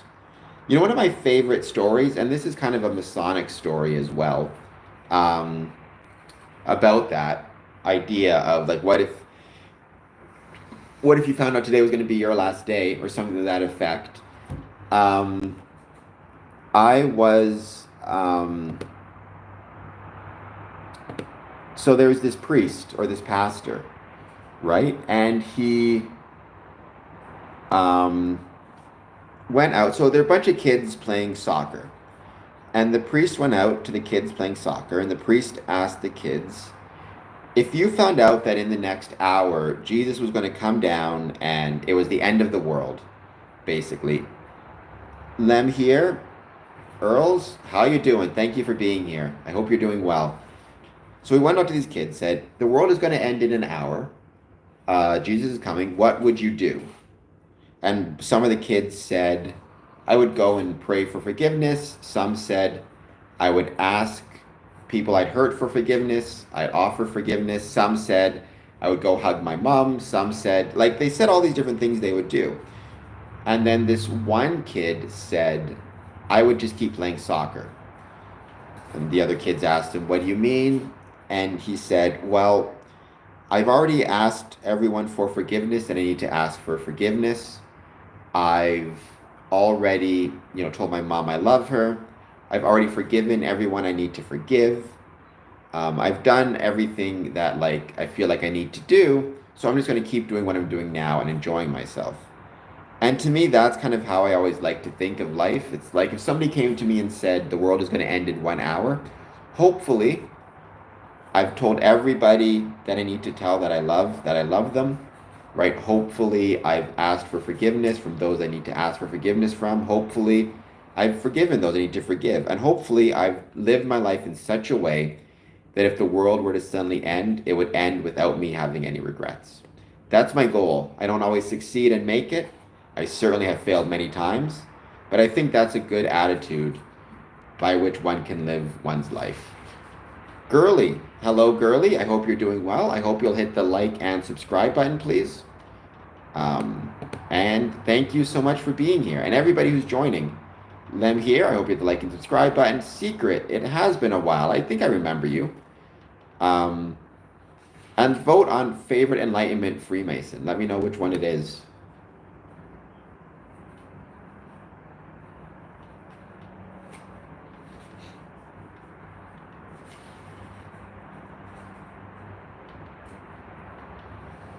But there's some Masonic connections in there as well about that story. The same idea of live your life in such a way that you will die regretted.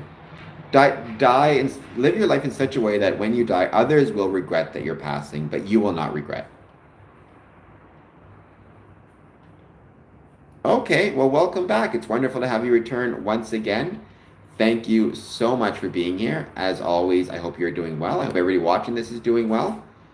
I'm going to give this another, let's say, 5 minutes, but I will be back on stream tonight at 1 a.m., so you can find me then.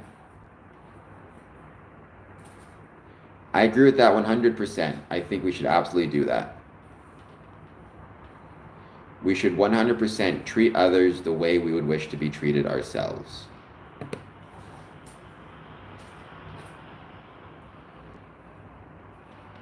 It would be, crazy not to do that. That's also a Masonic principle.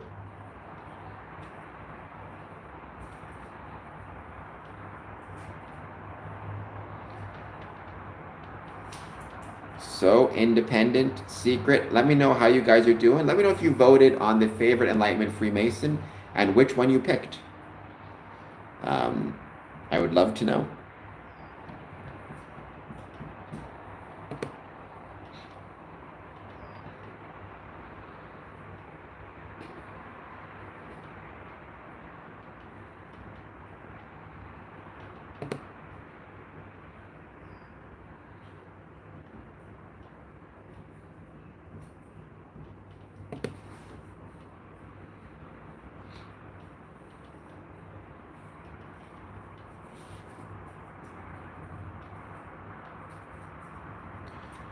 To be good to ourselves and be good to others.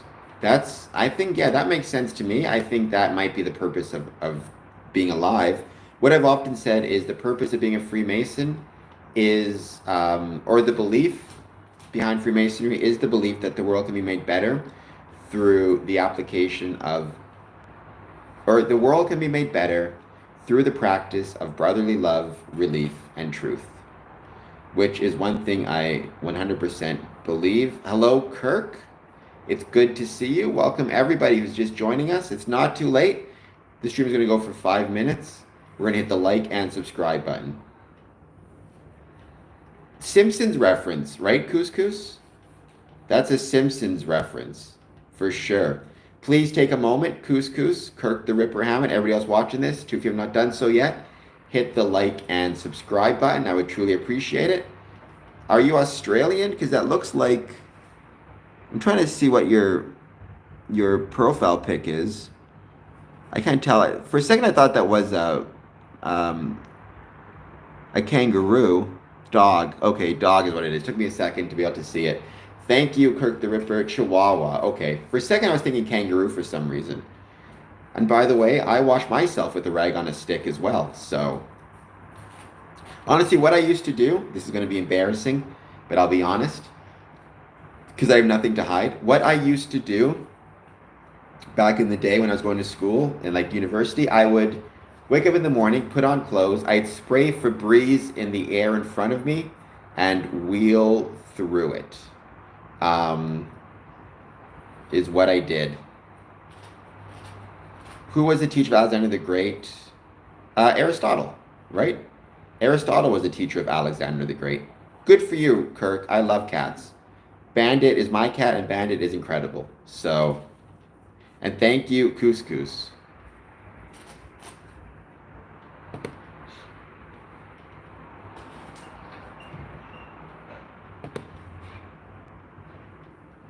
But it's been wonderful to see everybody joining. I truly, truly appreciate it. Thank you, everybody, for being here. Kirk, Couscous, let me know if you have any questions about Freemasonry. I will do my best to try to answer them. I can't promise I'll be able to answer every question, but I will try my best. I've been a Mason since 2007, and with these streams, we talk about Freemasonry. I will say, though, if you are going to wash yourself by spraying Febreze in the air and wheeling through it, make sure that you close your eyes before you, I say wheel because I'm in a wheelchair, or walking through it, make sure you close your eyes before you do it, because believe me, if you don't, it stings your eyes.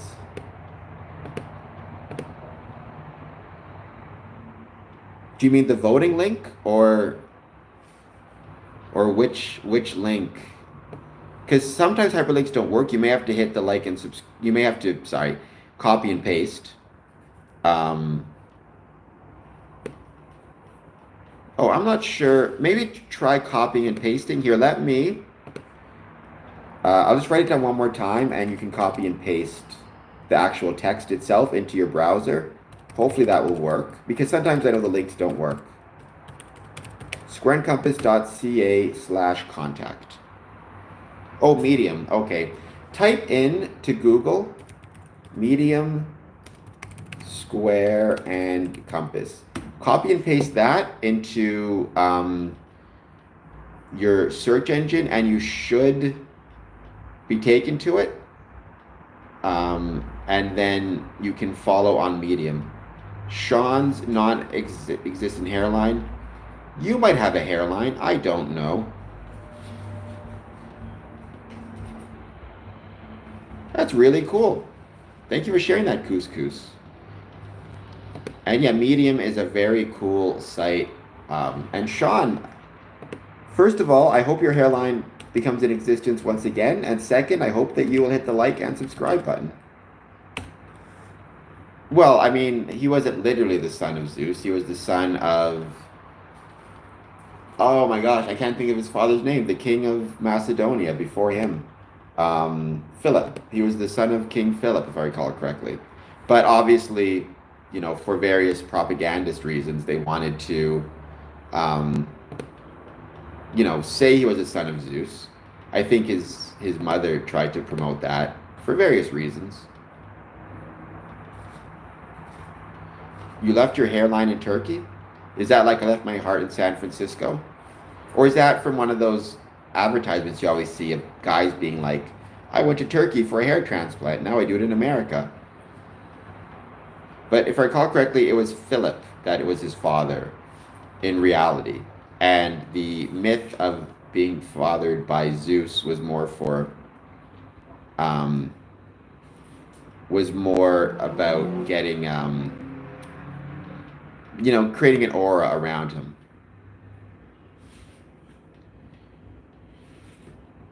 I mean, we don't recruit. Membership has been down. Members joining have been down. So you have to contribute your dues. So I'm a member of 5 lodges. My dues range between $100 and $500 US per year. So, and that is about average. So I would say most people, it costs between $100 and $200 per year to join, as well as there's a one-time fee. So for me, it was a one-time fee of about $250 to $300. And then after that, $100 to $200 per year. That seems to be about average. Some could be more, some could be less. Each lodge will set its own dues. Can anybody join? To be a Freemason, you need to be of a certain age. In Ontario, that's 21 and over. In most places in the States, it's 18 and over. You have to believe in a supreme being. The nature of that supreme being is up to you. We have brethren of all different faiths: Muslim, Jewish, Christian, Hindu. And to join the fraternal side of it, so my side of it, you have to be a man. To join the Order of Women Freemasons, for example, you have to be a woman. So there is that as well. But I mean, many lodges exist in many small cities. If you're interested in learning more about it, what they always say is to be one, ask one. And the first step is you just approach them. Talk to them, write them a letter, say you're interested in learning more. They're not going to approach you, right? Freemasons will talk about why they love Freemasonry, what they think is special about it, but they're not going to necessarily approach you and say, hey, you should join. I mean, you could, if he's a Mason, you could do it either way. Like what I did is I wrote a letter to the lodge saying I wanted to join because I felt comfortable doing it that way because, you know, I didn't want to just show up and knock on the door because I was worried they might be busy, might not be ready for me or expecting me. And if they're busy doing stuff, I don't want to like intrude. But I've told many guys, like, just go up and knock on the door. The worst they can say is, we're busy right now, we'll talk to you later. But if you haven't know a Mason already, then yeah, to be one, ask one. If you know one, then ask one. It depends. I'm crazy. I put in a lot. I don't know. I'm trying to do this as a living, but I mean, just for the Masonic Lodge meetings and stuff, it's, you know, 3 hours, 4 hours a night, 4 times a week. But, and I also have to do the secretarial work. I'm a member of 5 lodges. Others put in much less than that. It kind of depends on your own schedule, but what I'd say is if you're going to join, you owe it to the lodge to dedicate at least a portion of your time to it. It's easy to get distracted with life and with work, but you owe it to the lodge and the men who are working with you to put you through the degrees, to give yourself some time back to it. Sean, my father was a Freemason, as was my grandfather, but that doesn't mean you need a family connection to join. Many Masons join have no family connections.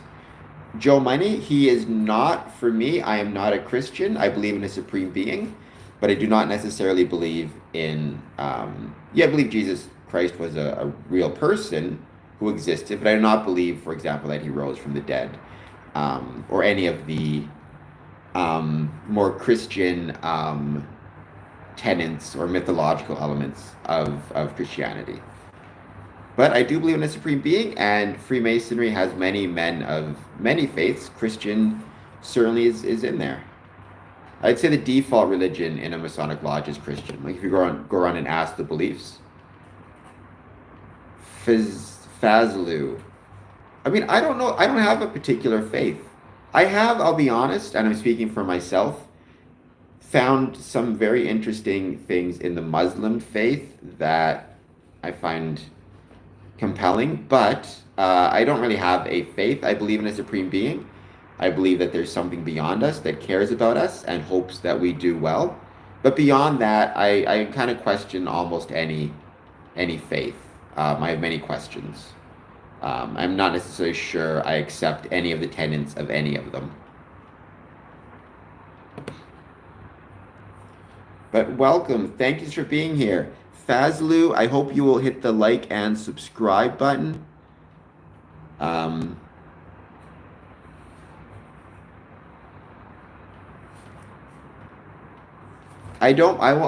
never get offended. Couscous, you can ask me anything.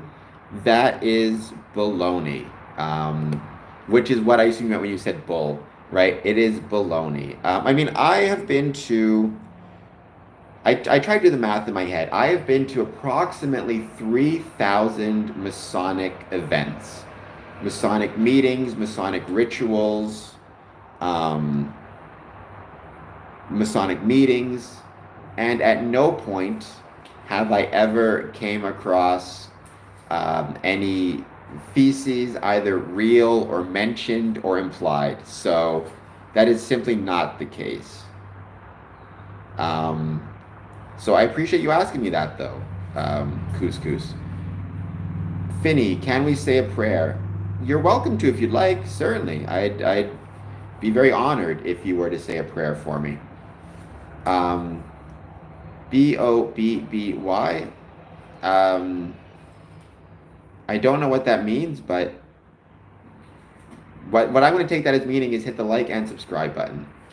I was very excited, Courtney. It was a real honor, something I really enjoyed. I hope you do. And again, it's not about joining at the start.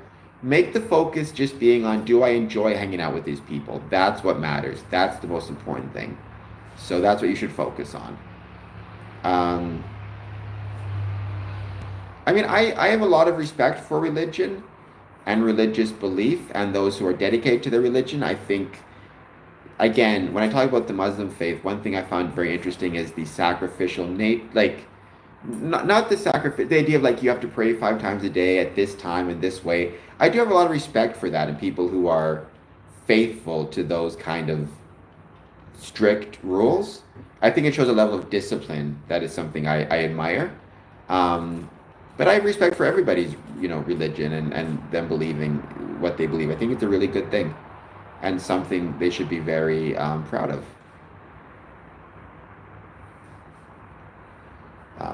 And so, yeah, I have no issues with religion. I can't help but question a lot of the tenets of a lot of faiths. They seem, um, you know, I don't know. I guess I just am more interested in the rational explanations for things as opposed to some of the more sometimes maybe irrational or maybe super rational beliefs you see in religion, if that makes sense.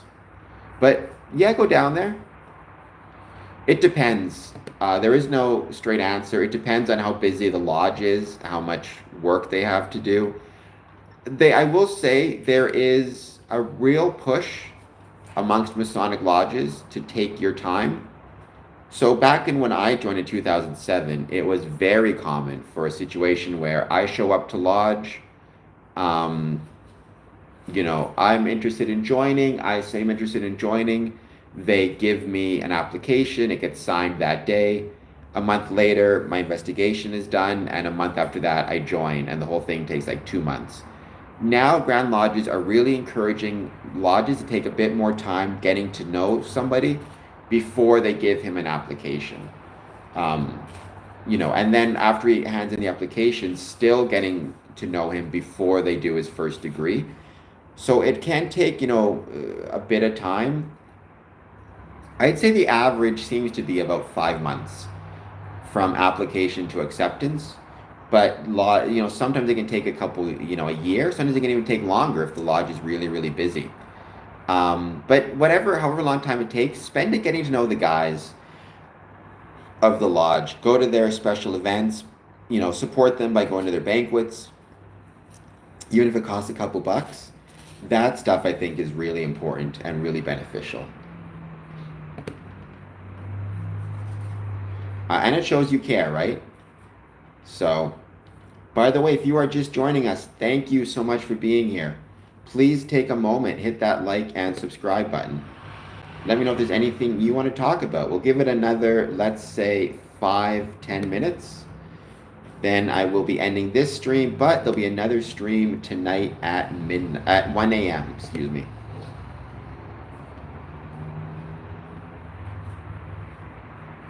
We try to.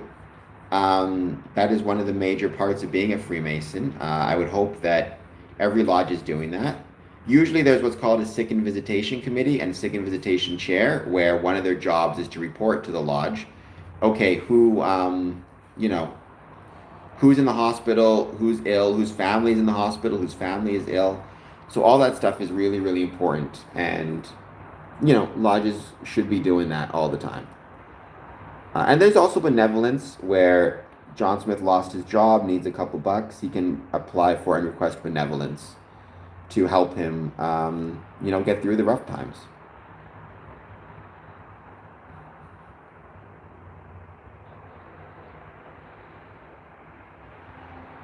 So thank you everybody for joining. It's been a great stream and absolutely 844 people have joined so far, so that's wonderful to see. Thank you so much. A lot of new audience members. I do these streams regularly. I also post content. I hope you'll check it out. You know, share some of my videos. All that good jazz. It would be truly, truly appreciated. But thank you everybody for being here. You know, as I was saying, I know people get sick of hearing me say this. Please hit that like button. Please hit that subscribe button. Share the stream. And Couscous, please go down there. I hope you do. And I hope it goes well. And you can let us know how it goes if you're interested.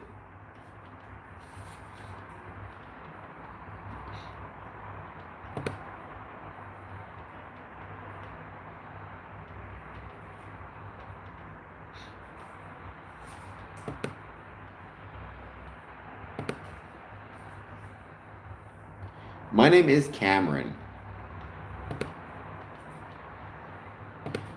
So, Cameron Adamson. I've actually got, you know, I'm a member of a lodge down here in Windsor. So, thank you. I'm glad you found it as well. Thank you, YouTube, for sharing the content. I truly appreciate it.